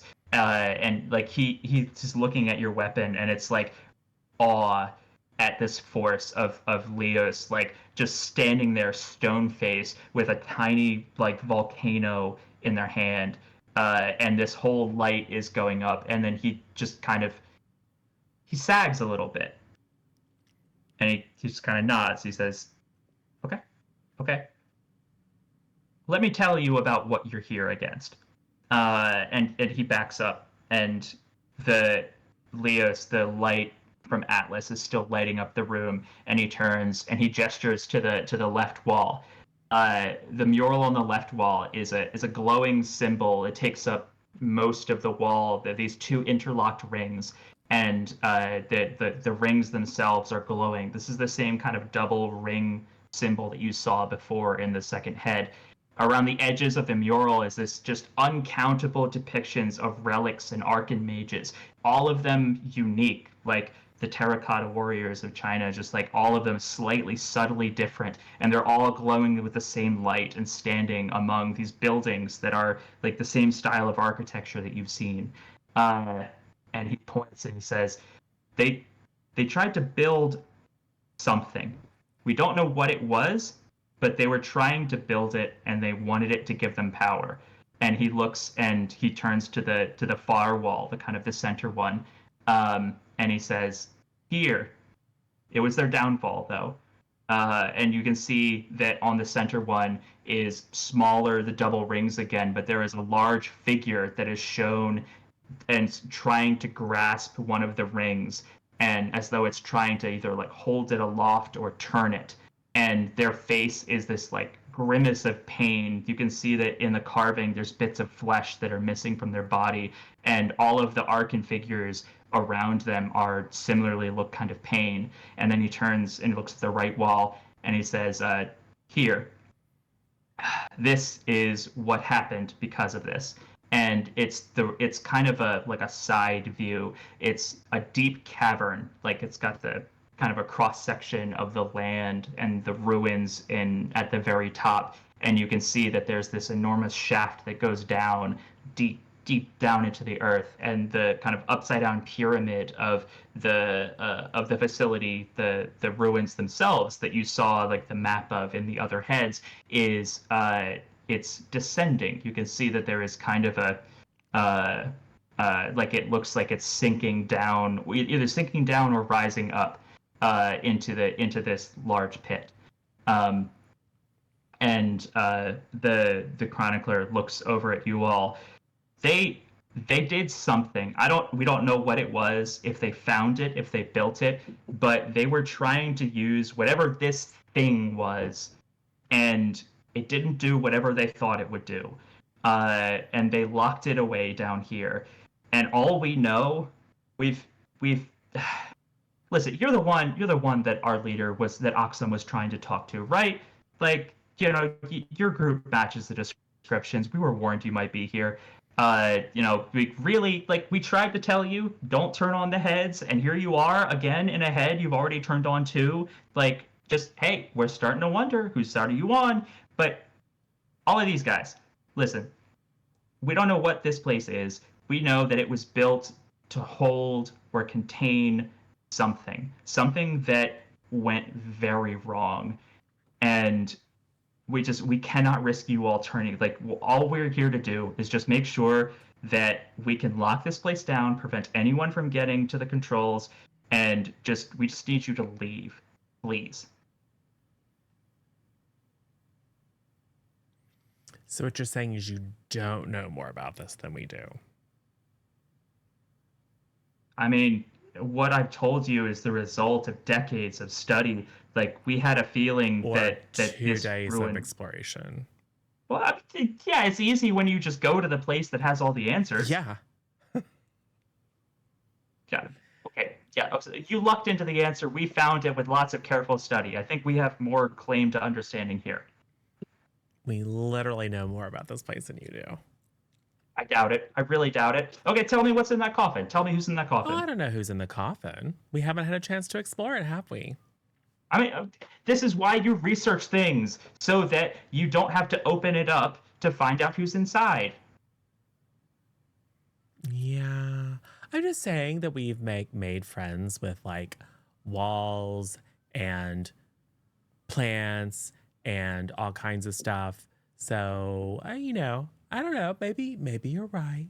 Maybe there is room in this world for multiple different approaches, but it seems like our goal is to figure this place out, and your goal is to figure this place out. And really, if it's about like, oh no, if something goes wrong, it's the end of the world. Maybe we don't have 20 more years for dusty old tomes. Maybe we have to actually get a little bit of dust under our fingernails and figure some things out together, like colleagues. Go ahead and give me a charm on this. And I will, of course, spend an effort on that. Heck yeah. Because the alternative is just to try to turn it on from here and then trust that they won't be able to get out fast enough not to be cooked. I did get a 6. And then I'm at like 11 Okay. Okay. He's... You sound just like I did once. But I reasonable and charming, yes. I mean, listen, you can't. If you turn this place on, we don't know. Like, we have no reason to believe that anything good will happen, and all the reasons to believe that bad things will happen. I know that you all have made it out before, but like, we just don't. It's way too risky to risk it. Like, how do we know that you can handle whatever is in there? Like, what if you can't handle? What if whatever is, like, like the breakers have already broken into the central shaft, and they've been trying to send teams down all day to figure out what's down there. Not a one of them has come back. Whatever's down there is super dangerous, and I don't know what's going on. Like, if you like, this might make it worse. Like, it just, how Well, do as you my friend know? Chia often reminds me, knowledge is power. We should know, shouldn't we? What do the rest of you all think? Are you all in on this too? I am going to drop my bag, scamper right up to the tomb, and jump on top of it like Gimli. Ooh, okay. You're running, and he's looking exasperated, like, no, don't do that. He's not moving from where he's standing, but he's just kind of like looking at, like, just please get down off of there, please. Just can you all ask the Badger folk to just get down? Like, we I don't know what that does. He has a mind of his own. He's also really good at investigating things. He's had his don't. hand in so many horrible things. It's amazing. Oh, Morbins, what are you doing while you're doing a jig on the coffin? Oh, I'm trying to intimidate him. Oh, okay. Roll it up. It just comes out cute.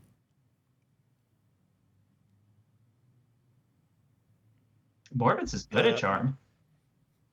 Mixed success. Okay.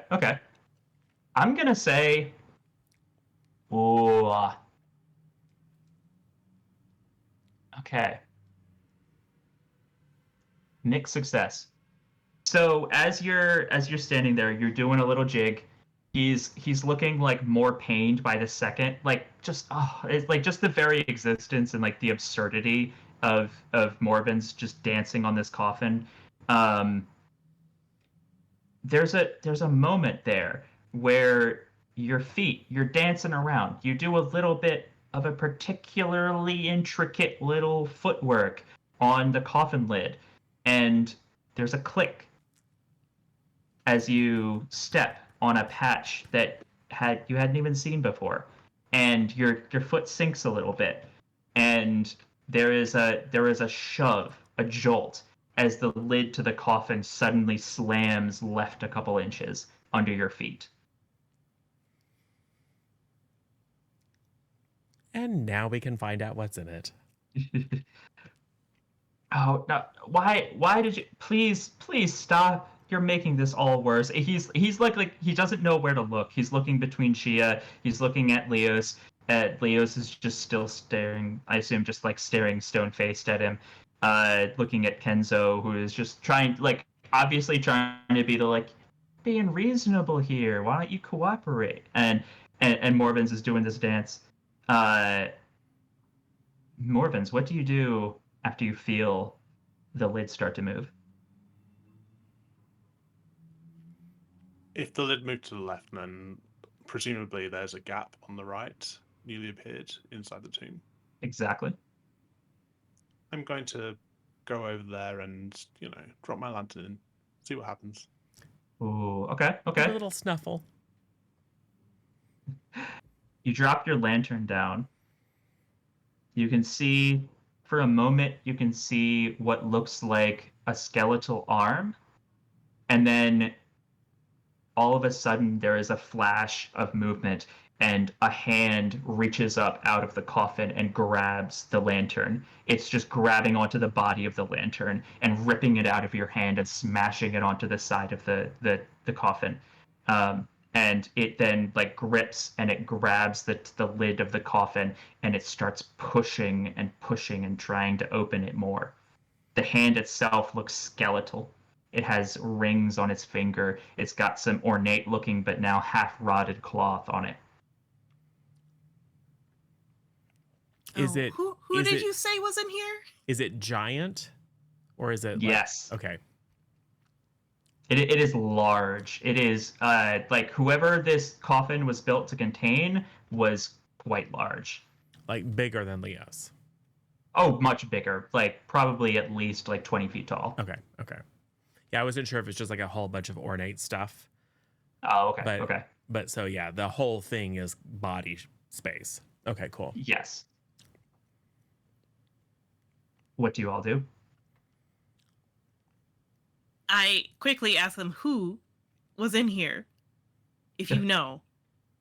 The main chronicler. So the other two are they're taking out their stabs, they're dropping their equipment on the ground, they're preparing for combat, and the one that is right next to you, he's got this like blank look on his face, and he says, "This was where the lead architect of this entire project was buried. He's the one who thought of this, and just like that's him up on the wall. He's pointing at the Oh. center. Yeah, the mural, yeah. Yeah, that's The rings, the pain. yeah. Like just all we've ever been able to decipher from the works was descriptions of the overseer, the architect of this whole facility, and how they tried to use whatever this power was, and it changed them somehow. And that's all we know about this. I suggest you all get ready. Yeah. We are. I don't know. Leos, can you try to stop him from opening it for a sec? Just push. I gotta ask the rocks a few questions. Yeah. Okay.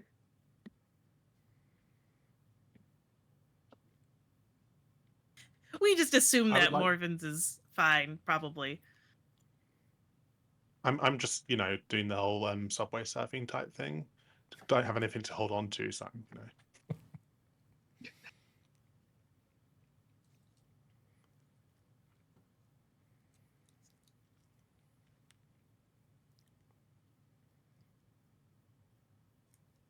It seems like a smash to me.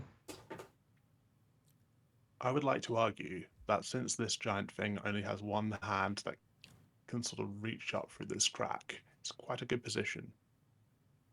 Since Leos can go in with two hands and full body weight. Ooh. Okay, okay. I think I like that. I like that. I'm gonna say that if this works, this is normal, like risky risk. But this will be powerful effect if it pulls off. Do it, Leos. Do it. So how many dice am I rolling with? So smash for you is 2d6. If you wanted to push it to spend an effort, that would be plus 1d6. And someone else could try and set you up to get an additional d6 for 4 total.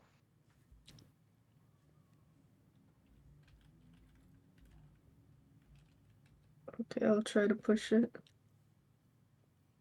Oh, we do also have a major boon if you wanted to Just use in that. case. Yeah. Yeah. In case we need it.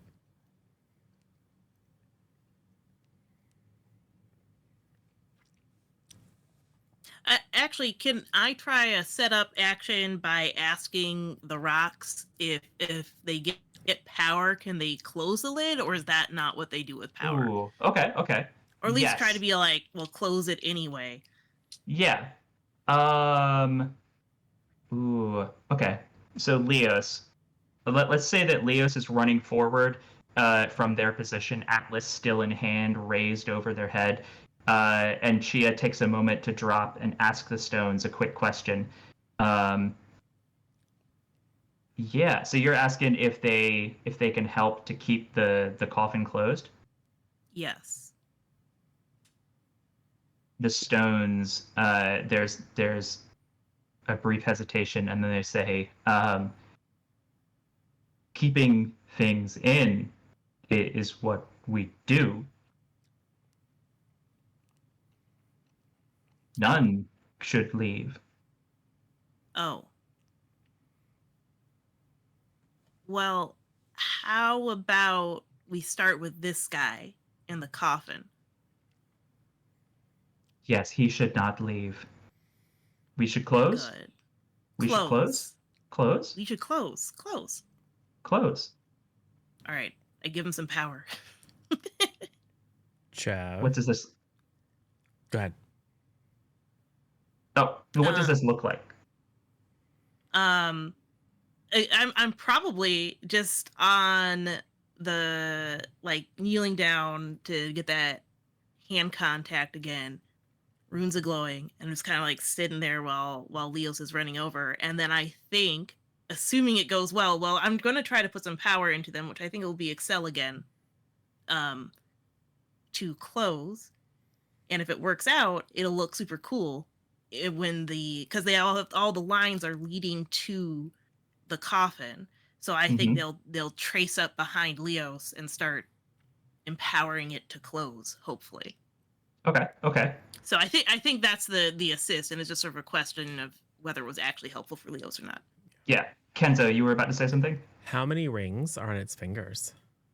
Oh. Too many to count?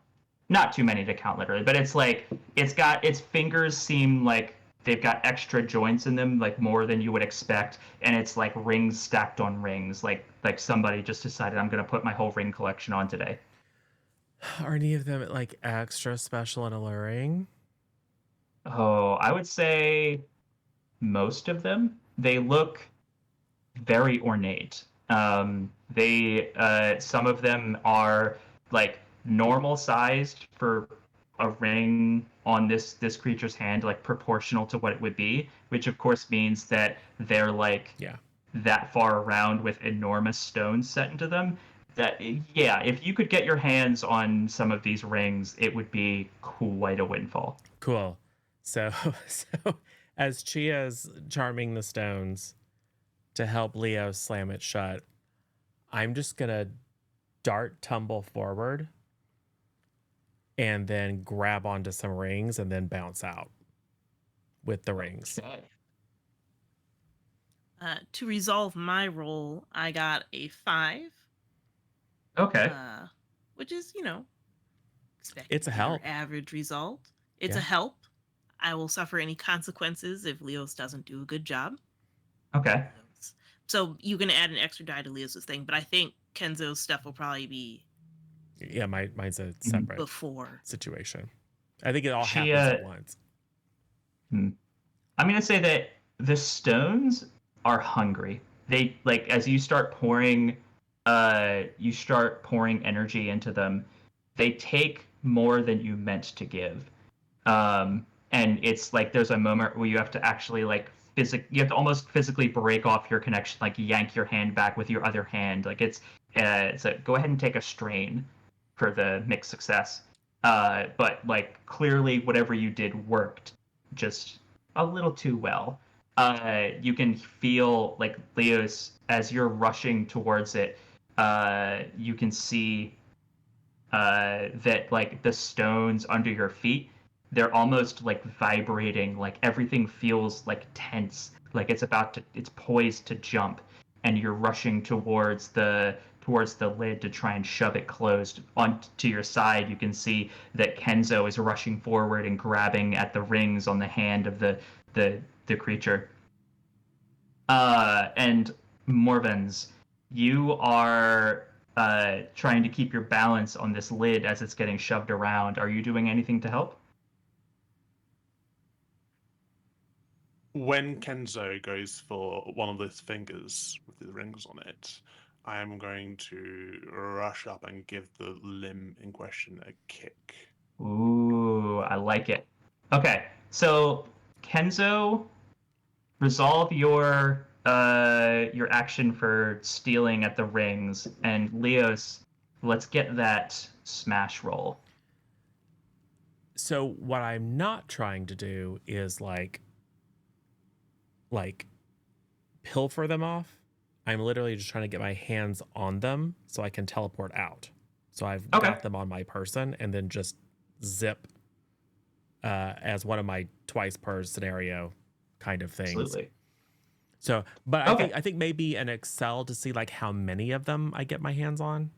Exactly. Yeah, this is not something you need to like you're gonna be able to do this. It's just a question of like, are there consequences and how many did you grab? Yeah, I will spend another effort on that. And you're assisting effectively, Morvins, right, with your kick? Cool. I believe that was the original intent. Yeah. Yep.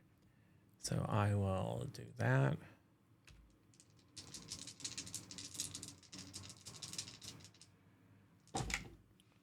Did get 1-6.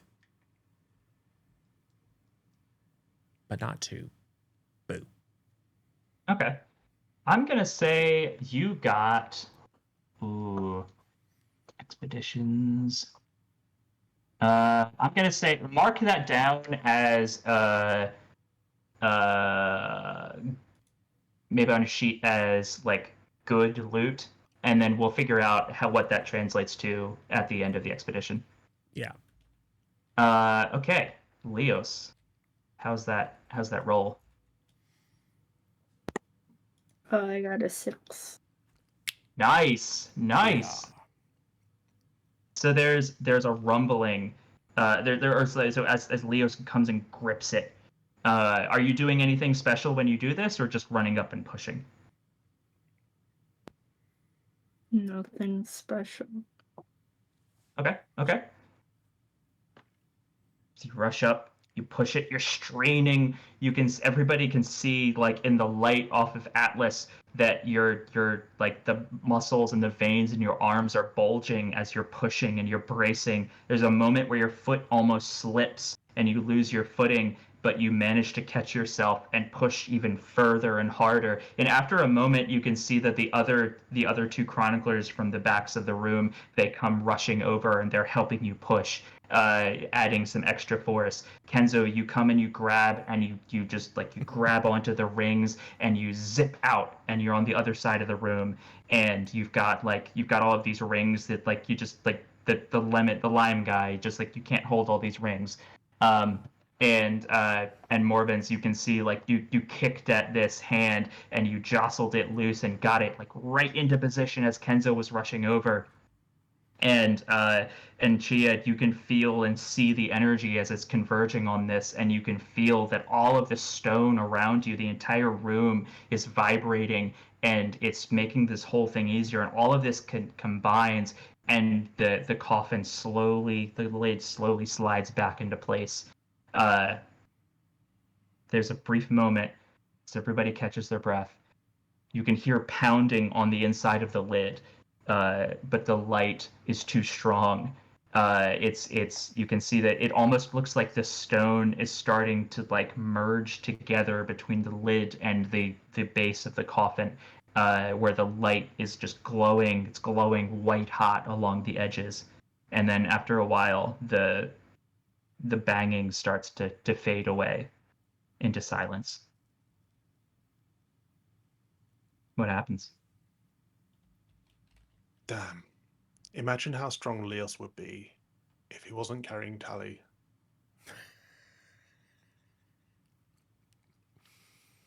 Well, Tally was there. Tally just... Right. We'll work up a little baby Bjorn situation for you, so you can have both your arms free. Tally, as soon as Kenzo started running, scrambled up and is clinging onto Leos's back and like looking over their shoulder. All of Leos's strain comes from Tally's claws. Yes. Yeah. No, only Tally could hurt Leos. The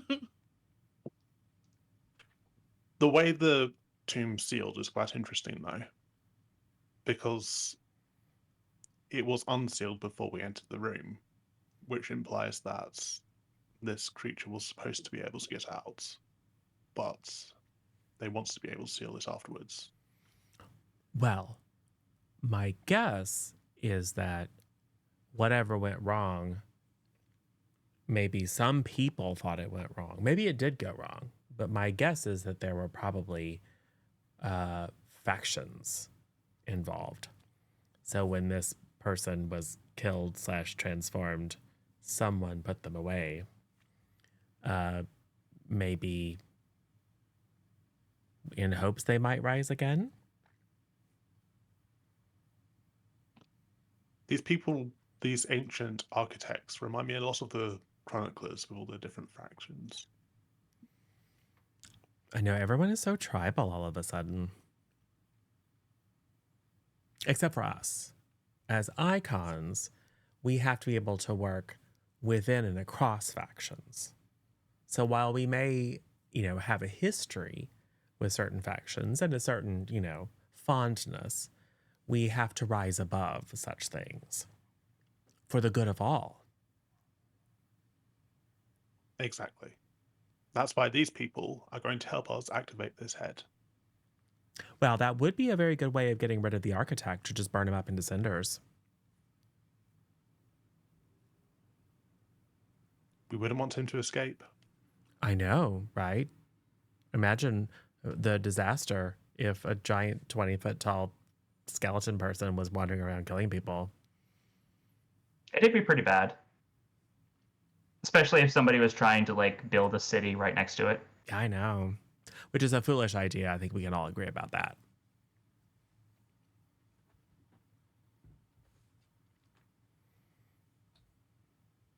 The chronicler, the main one, he is he's walking over to y'all. He's leaning down, he's picking up Atlas from the ground where it had fallen when Leos put it down to come and push the coffin lid, and he is gingerly holding it and he's marveling at it. He's like, "Do you know what this is?" This is Atlas, right? Like how do you have this weapon? You see, it's a long story that we do not have time for, so give me. I will take it back. I mean, yes, by all means. Just by all means. I mean, that's what I have to thank you for helping me seal this head up and making sure nobody can ever turn it on. I mean, surely that's why you locked the coffin. You knew that the way to the controls was inside the coffin.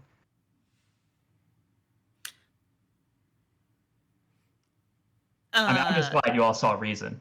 I mean, definitely this place is way too dangerous to activate. So just, I mean, clearly we got through to you, and that's why you decided to help us shut it all down. Close it.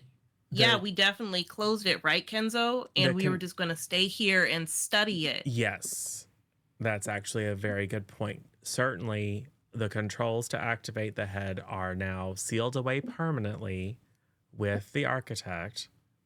So it is now safe to explore and learn. Yeah. Yeah. I mean, well, my two compatriots here, they're almost done marking down and taking notes on all of this.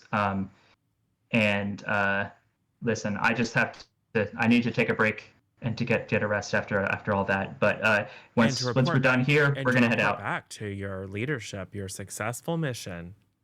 Yeah, we have to go tell them that that this head is successfully neutralized. Yeah, absolutely. Sounds like a good idea. It sounds like really important, good news. You'll probably get a promotion. Absolutely, yeah. And Chia, listen, good work. I know. I think our leader was good to trust you. This was a good move. I had my doubts, but you know what? You came through. Chia remains absolutely silent and nods.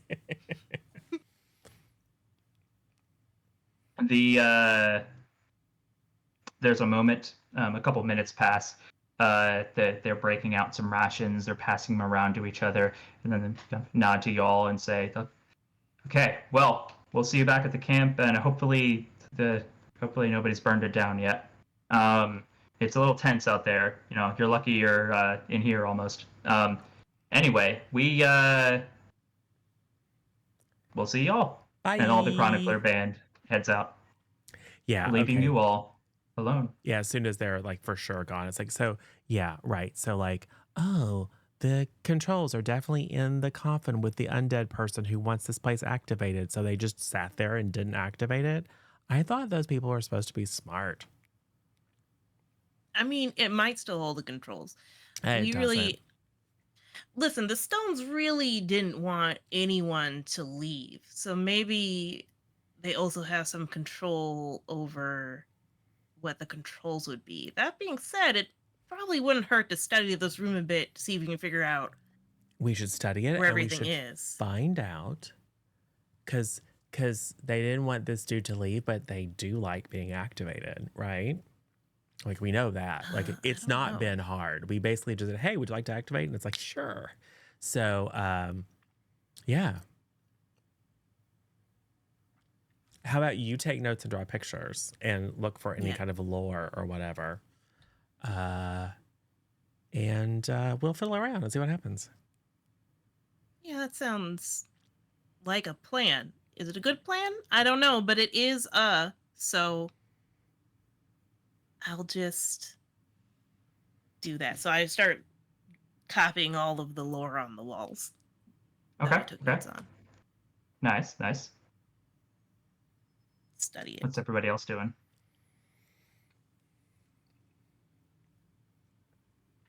So this mural that shows the map again, the heads are go downwards towards this pyramid, right? And then there are shafts from the heads to the pyramid. Yeah, so it's on the right side wall. What it looks like somebody carved a really deep vertical shaft down into the ground, and in the middle of that shaft is the kind of the a picture of the whole ruins facility that's kind of suspended in the middle of that shaft. And you can see they've kind of drawn it in a little bit of like a side profile, so you can see all four of the heads. In the mural, all four of the heads have a beam of light that are coming up from them and shooting up into the sky. And there is these cycle of let me see, the sky above has this motif of stars on it, and you can see that there is this kind of cycle at the very very bottom of the picture of the diagram of the ruins. There is this little blinking double circle of light that is kind of slowly waxing and waning as you're watching.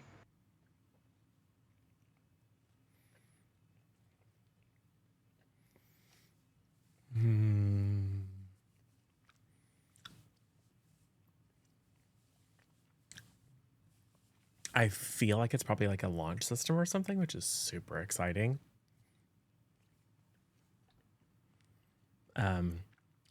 But the that the flashing of that intertwined rings thing, other parts of it were glowing, but is that the one thing that's in it that seems to be Yeah, like regular? everything else is just kind of a static glow, and that's the one thing that seems to be a dynamic. How do the coins react? Ooh. As you're walking them around the room, they start, and you take them out of your pocket. They start vibrating in your hand and kind of tinkling as they rattle against each other. Does it get stronger when I get close to the flashing rings? Oh, you know it. Yeah.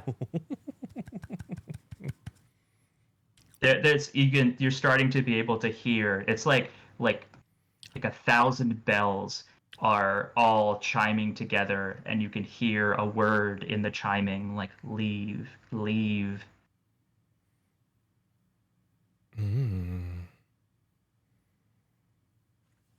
Kenzo, Wow.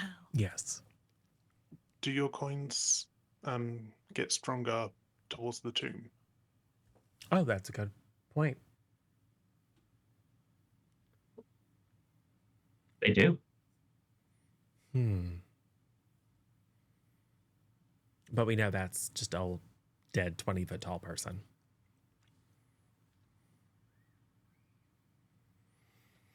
With rings that you took? Got a handful. I can wear them like bracelets.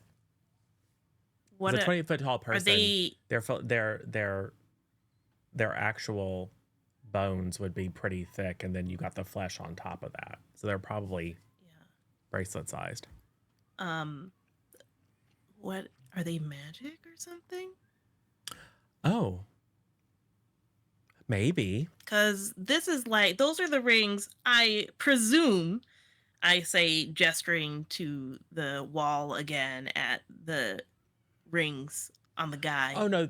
on the thing. Oh yeah. But I think those were like these two idealized thingies. Not And it looked like he was grabbing at them. yeah. Like now that you've seen the arm, you can recognize that like it looks like a more, moth-eaten kind of version of the guy in the center mural who is grabbing the rings. The rings are depicted as like the size of his head. Yeah. So these not might like be magical. finger rings, Yeah. like a hula hoop kind of a deal. Yeah. These might okay. these might in fact be magical. We'll find out. But I don't think that they're the same thing. Okay. So the key to activation has to do with the rings, and we have this little glowing symbol of the rings. We could always fiddle with it. And then run.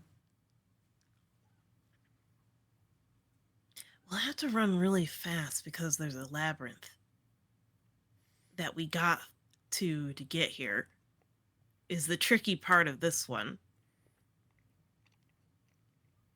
I guess there's always takes a little bit of time. Yeah. We have a map. And we can do. ask it to go slow. I don't know. These stones seem a little greedy. Well, you should ask them if they want to turn on.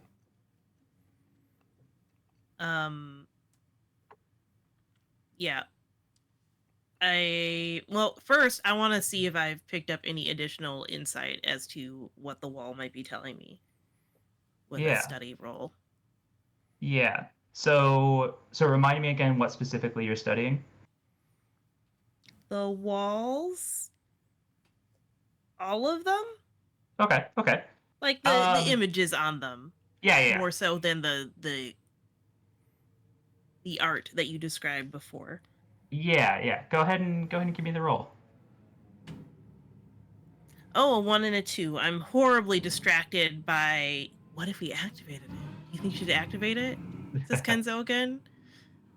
What if it was activated? What if you just kind of, I don't know. What if you just turned it on? What if you just to turned it find on? out.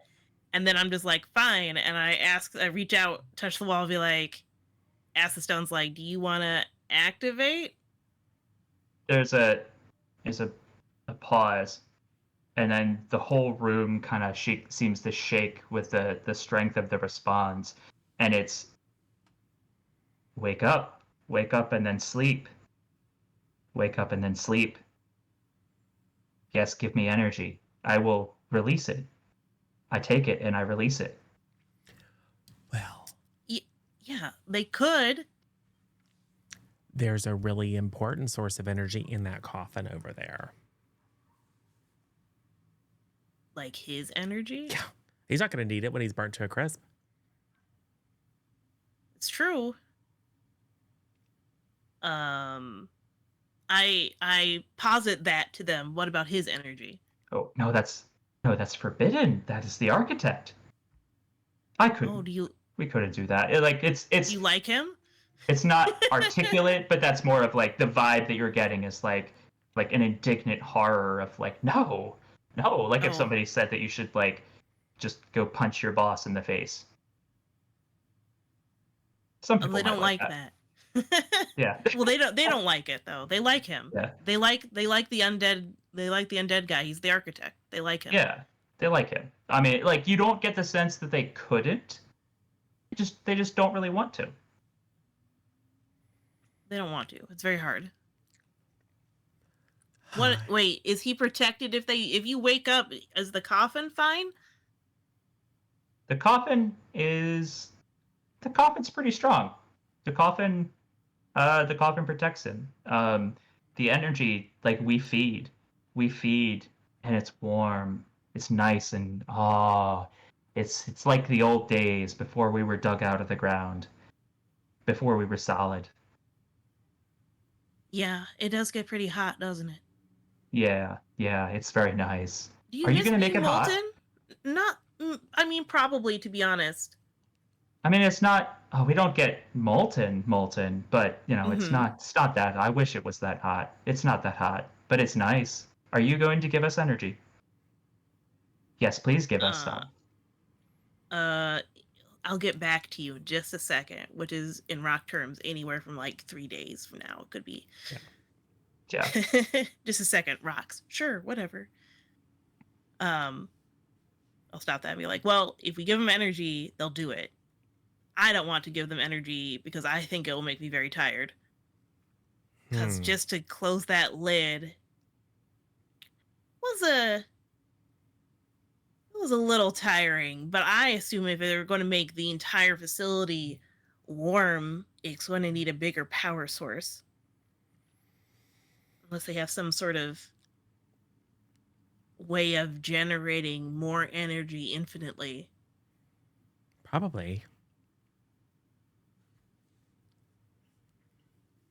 Hmm. Like a different power source. Well, there's active architect.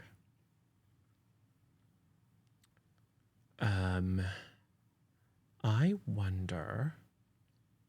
It all has to be connected, right? So there's two others because this was already kind of lit up. Um, you know how when you try to think of a technologically appropriate thing, um, what I wonder is if we couldn't move some of the energy that is currently in the other heads here, just to like kickstart the reaction. Draw on the already active nodes. Clearly Like, there's a pass through of energy because this place is already partly lit up. We just need to uh, strengthen that connection. And remember, Reroute it a little bit. we have a mental map of the pyramid. Yes.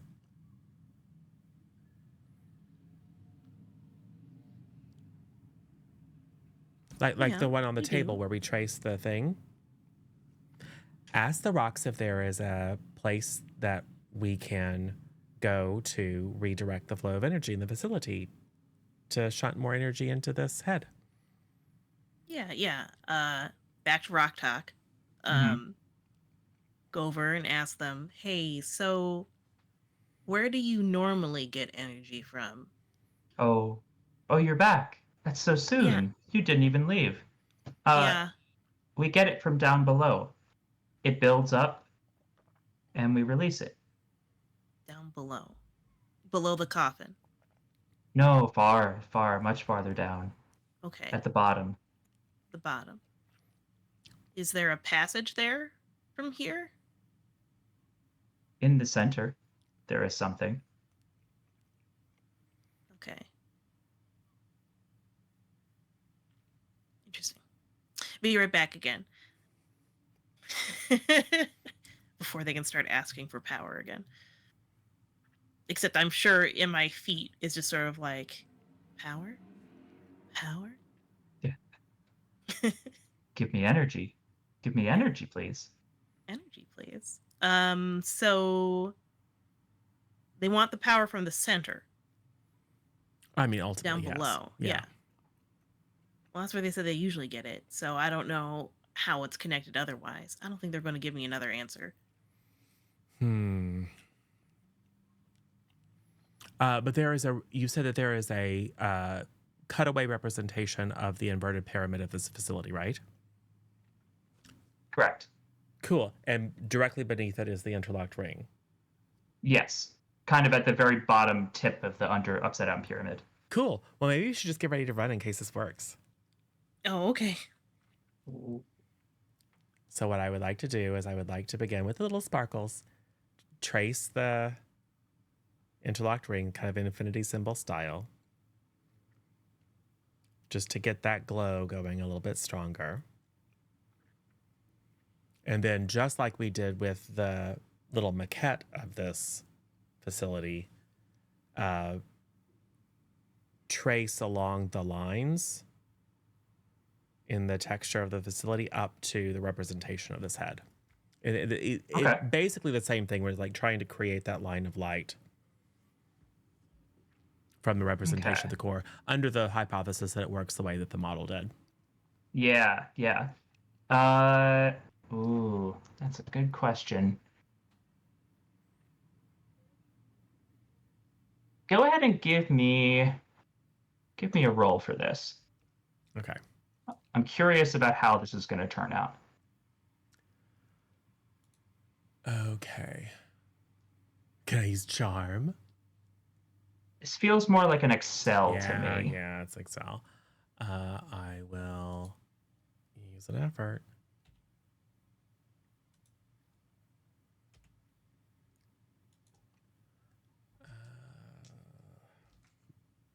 Anyone want to help? Yeah. Morpheus is Morphins like, and Leos, what have no. you been doing during this rock conversation? This rock opera? I've been examining the top of the tomb. I'm looking for, life story type stuff. This is here lies whoever, a name, maybe an Ooh. effigy. Yeah.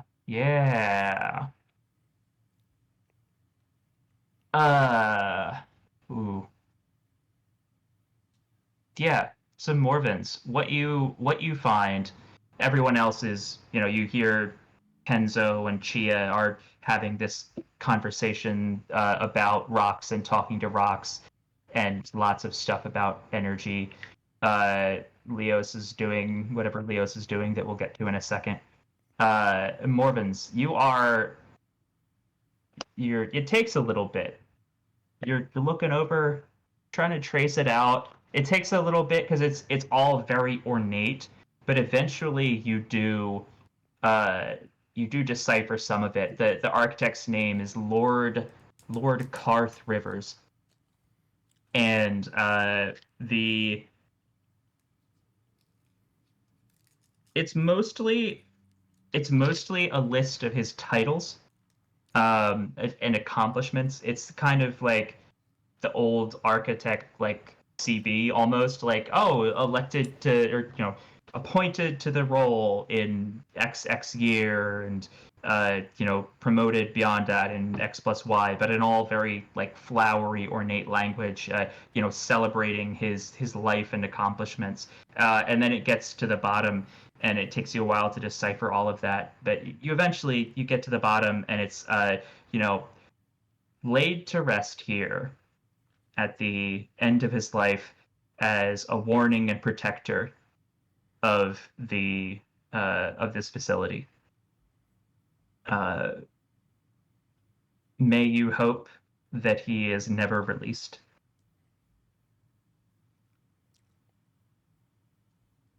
Does it mention? I should imagine that when multi-species societies bury their dead in some way, they would mention what species it is. So, inversely, if it doesn't mention what species he is, then he's just from an all-giant society, right? Does it mention anything like that? That's actually a very good question. I'm gonna say, ooh, yeah, it. Yeah, it names him. It doesn't say specifically what he is, but what it does say is like if you. It takes a couple minutes of deciphering and kind of piecing through the clues as Chia and Kenzo are doing their thing. Uh, but eventually you manage to infer from like, okay, which region did he come from? Where was he appointed first? You're kind of like tracing his biography through time. The only thing that makes sense is that this would have been a uh, probably a folk creature. Like maybe you're not really sure which exactly. By folk creature, I mean a kin. So what kind, like, badger, fox, mouse, like it's not really sure. But some kind of kid, not Thryn, not Zixo, not Throg. And one last thing, when you say it has a CV on it, whatever, Yeah. would it be a very dry list of appointments, or would it say that he was appointed for his architecture? Do we know what he specialized in? Is he some Yeah.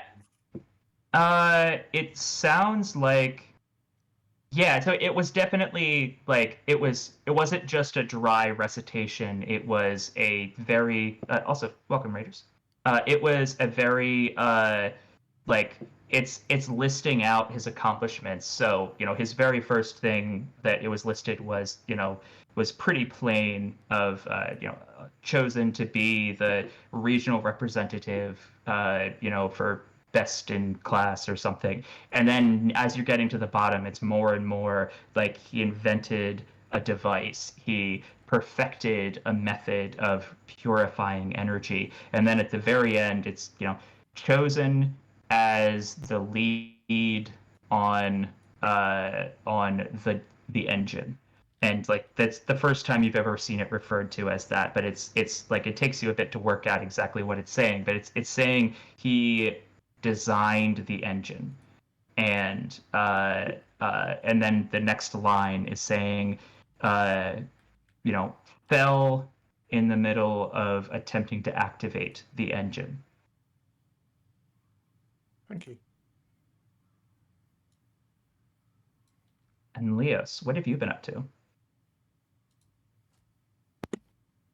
I think because the rock conversation was not super interesting to Leos.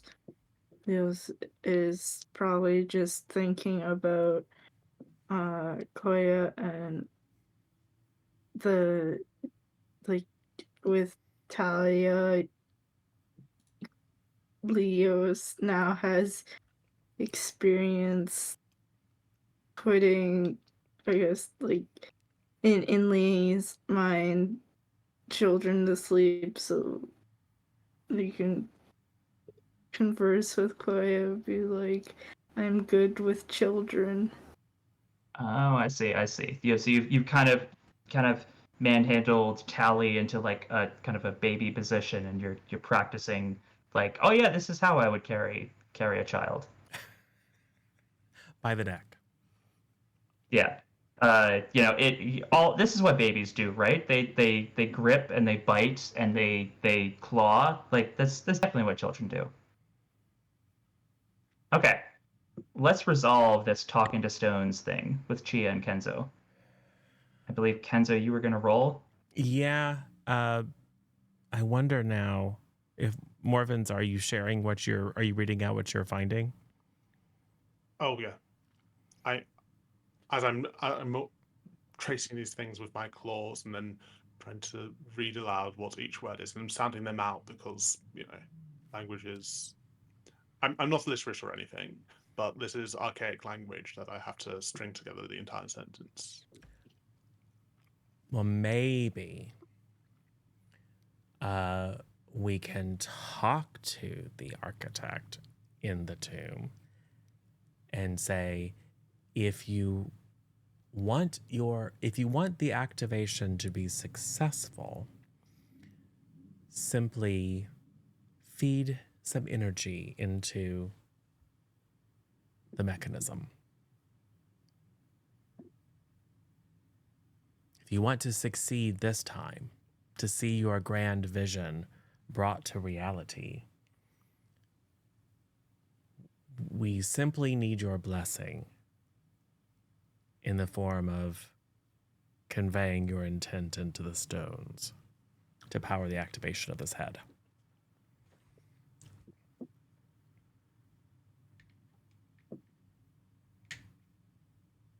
So I will do that. Come over next to the thing. I'll do a little thunderiness to amplify my voice so that it vibrates through with my hand on the stone. I will call him by a few of his titles and say, "We are here to complete your vision."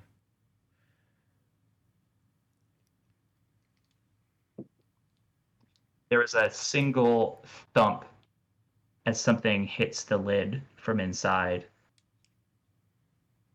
Go ahead and give me that charm roll. Yeah. I'm carrying over the effort from the previous plan, so I'm still spending it. Yep, absolutely. Okay.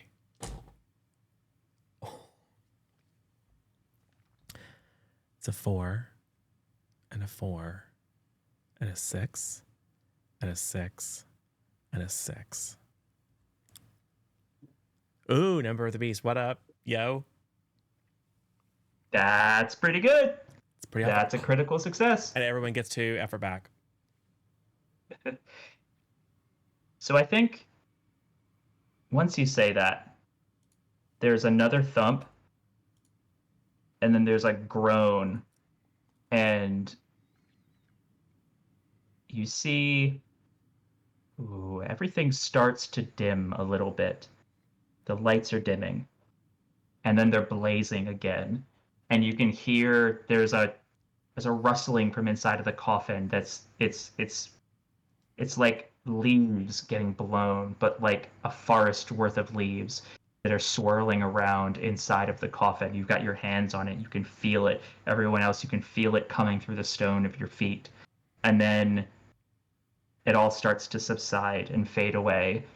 And you can see the picture of the engine on the wall that had been pulsing starts pulsing faster. And each time it pulses on, it's a little bit brighter than it was last time. And all the lights are starting to glow even brighter and brighter again. Thank you.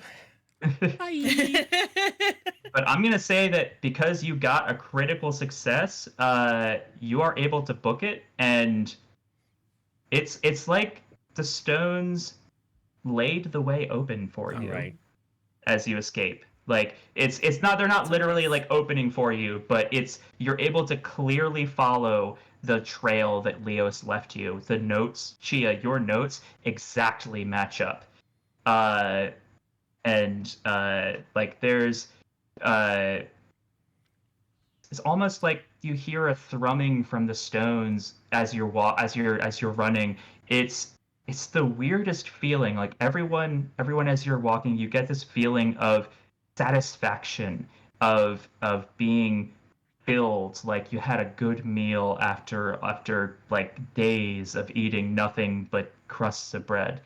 The first meal you get after a long dungeon dive. It's the work of but a few moments to get out of the head and back the way you were. It seems strange that it took you this time at all to get in. And as you're exiting, you know that like it was barely even warm enough to be uncomfortable by the time you get out, and you're all barreling out of the exit. Nobody really looks your way. You're not the first people that they've seen come running out of that tomb. Everybody just kind of like, hey, good job, you made it out. And they're all looking your way. Nobody seems to have noticed yet that the head is in the middle of activating. It's the perfect crime. Nobody got it. Nobody knows. Nobody saw. Liability. And if the scribblers ask us, like, did you activate? It's like, no, we didn't. And I think might have talked to the architect a little bit, but we didn't actually activate it. No, you give it energy to activate. You did it. They did it. It's their fault. Mm-hmm. I mean, they saw you help seal up the coffin and prevent anyone from getting to the controls. How could you have possibly had a hand in this? Unless we locked the architect in the tomb with the controls, and then he turned it on. How are we to know? You couldn't have possibly known that would happen. Right? No. And I think we'll probably call there. The camera zooms out. There's some time that goes by. It's kind of focusing on just the hustle and bustle of the breakers camp, and as everyone is around, people are getting ready for.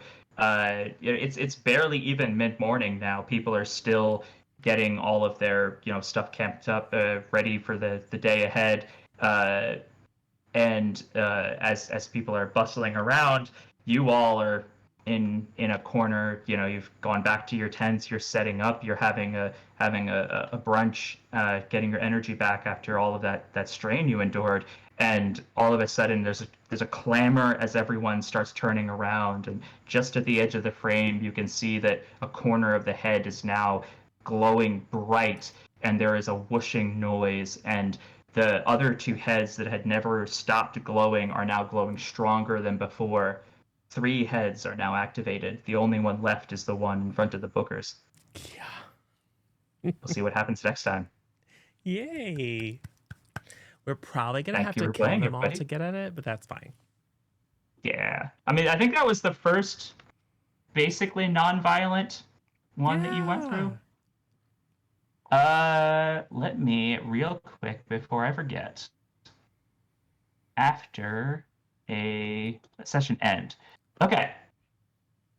When you end a session, if you fulfilled at least one of your ideals, so that is if you look at your character sheet, that is you have to scroll down a bit on the bond tab, and it is your class, your bond ideals. If you fulfilled one of those, you get 1 XP, 2 or more, 2 XP.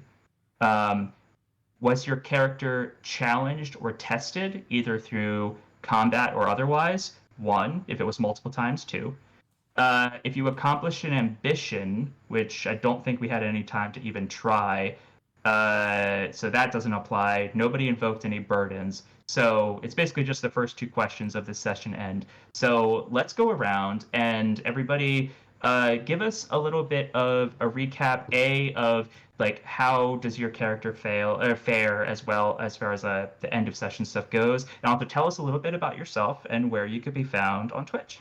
So let's start with Zero, since we started with Misha last time. Cool. Yeah, I am Zero Daylight. I have been Kenzo. I address challenges with cunning, subterfuge, and deceit. And I talked or slipped my way out of a charged situation by being nice and friendly and collaborating with the scribblers, and not telling them that their premise was fundamentally flawed, so they would leave. So yay! And I did get to kill a thing. So tested in combat, kind of. Yeah. So awesome. And yeah, you can find me here. Twy.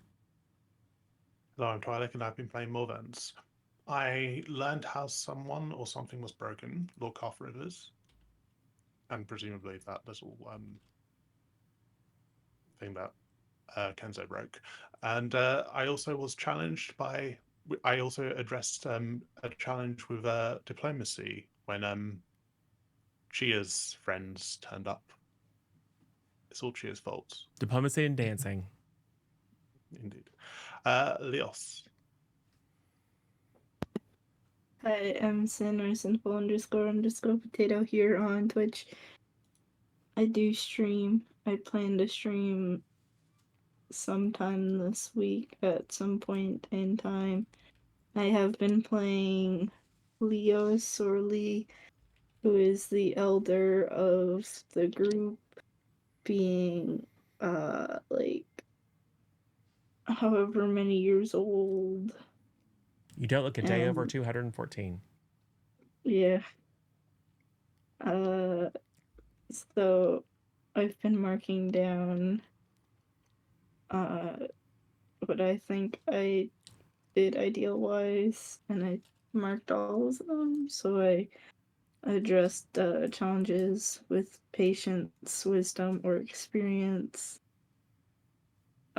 expressed my heritage, background, or beliefs through the actions,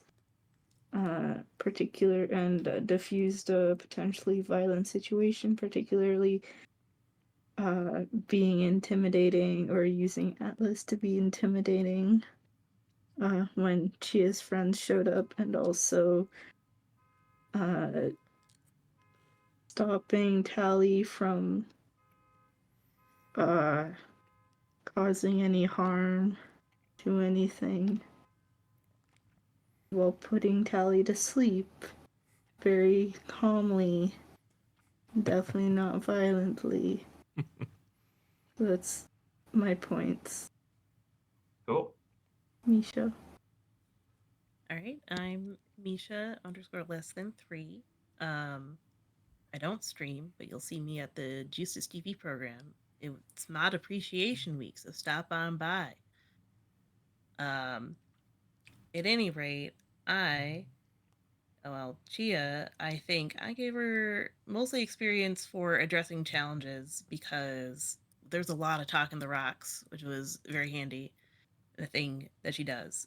The ideals wise is probably addressing challenges with her unique perspective, talents, or culture, i.e., talking to rocks. I also say a little bit of her cultural values because I think there's probably a difference between controlling the information secretively versus trying to find the truth through discovery, which is, I think, kind of what she's going for here. Already kind of failed that thing. Is just are like, well, we're just moving along. I don't need to get a leg up on my research stuff. I'm picking up valuable information and probably won't explode everything, but we'll find out, I guess. Maybe I should send my research off right before we go into the last one. Be like, here are my notes. Carved into rock, dug in a hole. Cool.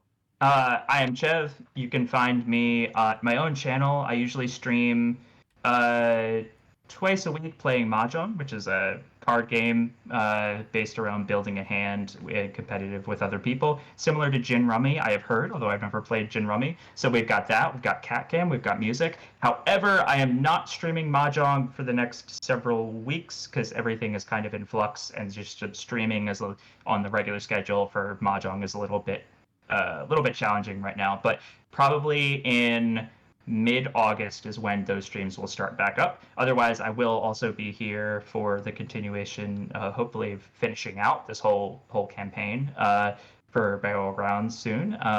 And I would love to see you all either at the channel once I start streaming up again, and or here for more Sleepless content. And I would like to thank everybody for playing, and thank you all for listening. It's been wonderful. Thank you for GMing. Absolutely. Well, thanks everyone for attending, and thanks Raiders and all that stuff, and thanks for the chat and the multiple banes. Chev, thanks you. We don't. CDB. And SJ. But that's fine. And yeah, so let's say goodbye to our friends on the YouTube, and then we'll find someone to read out to. So goodbye everyone on YouTube.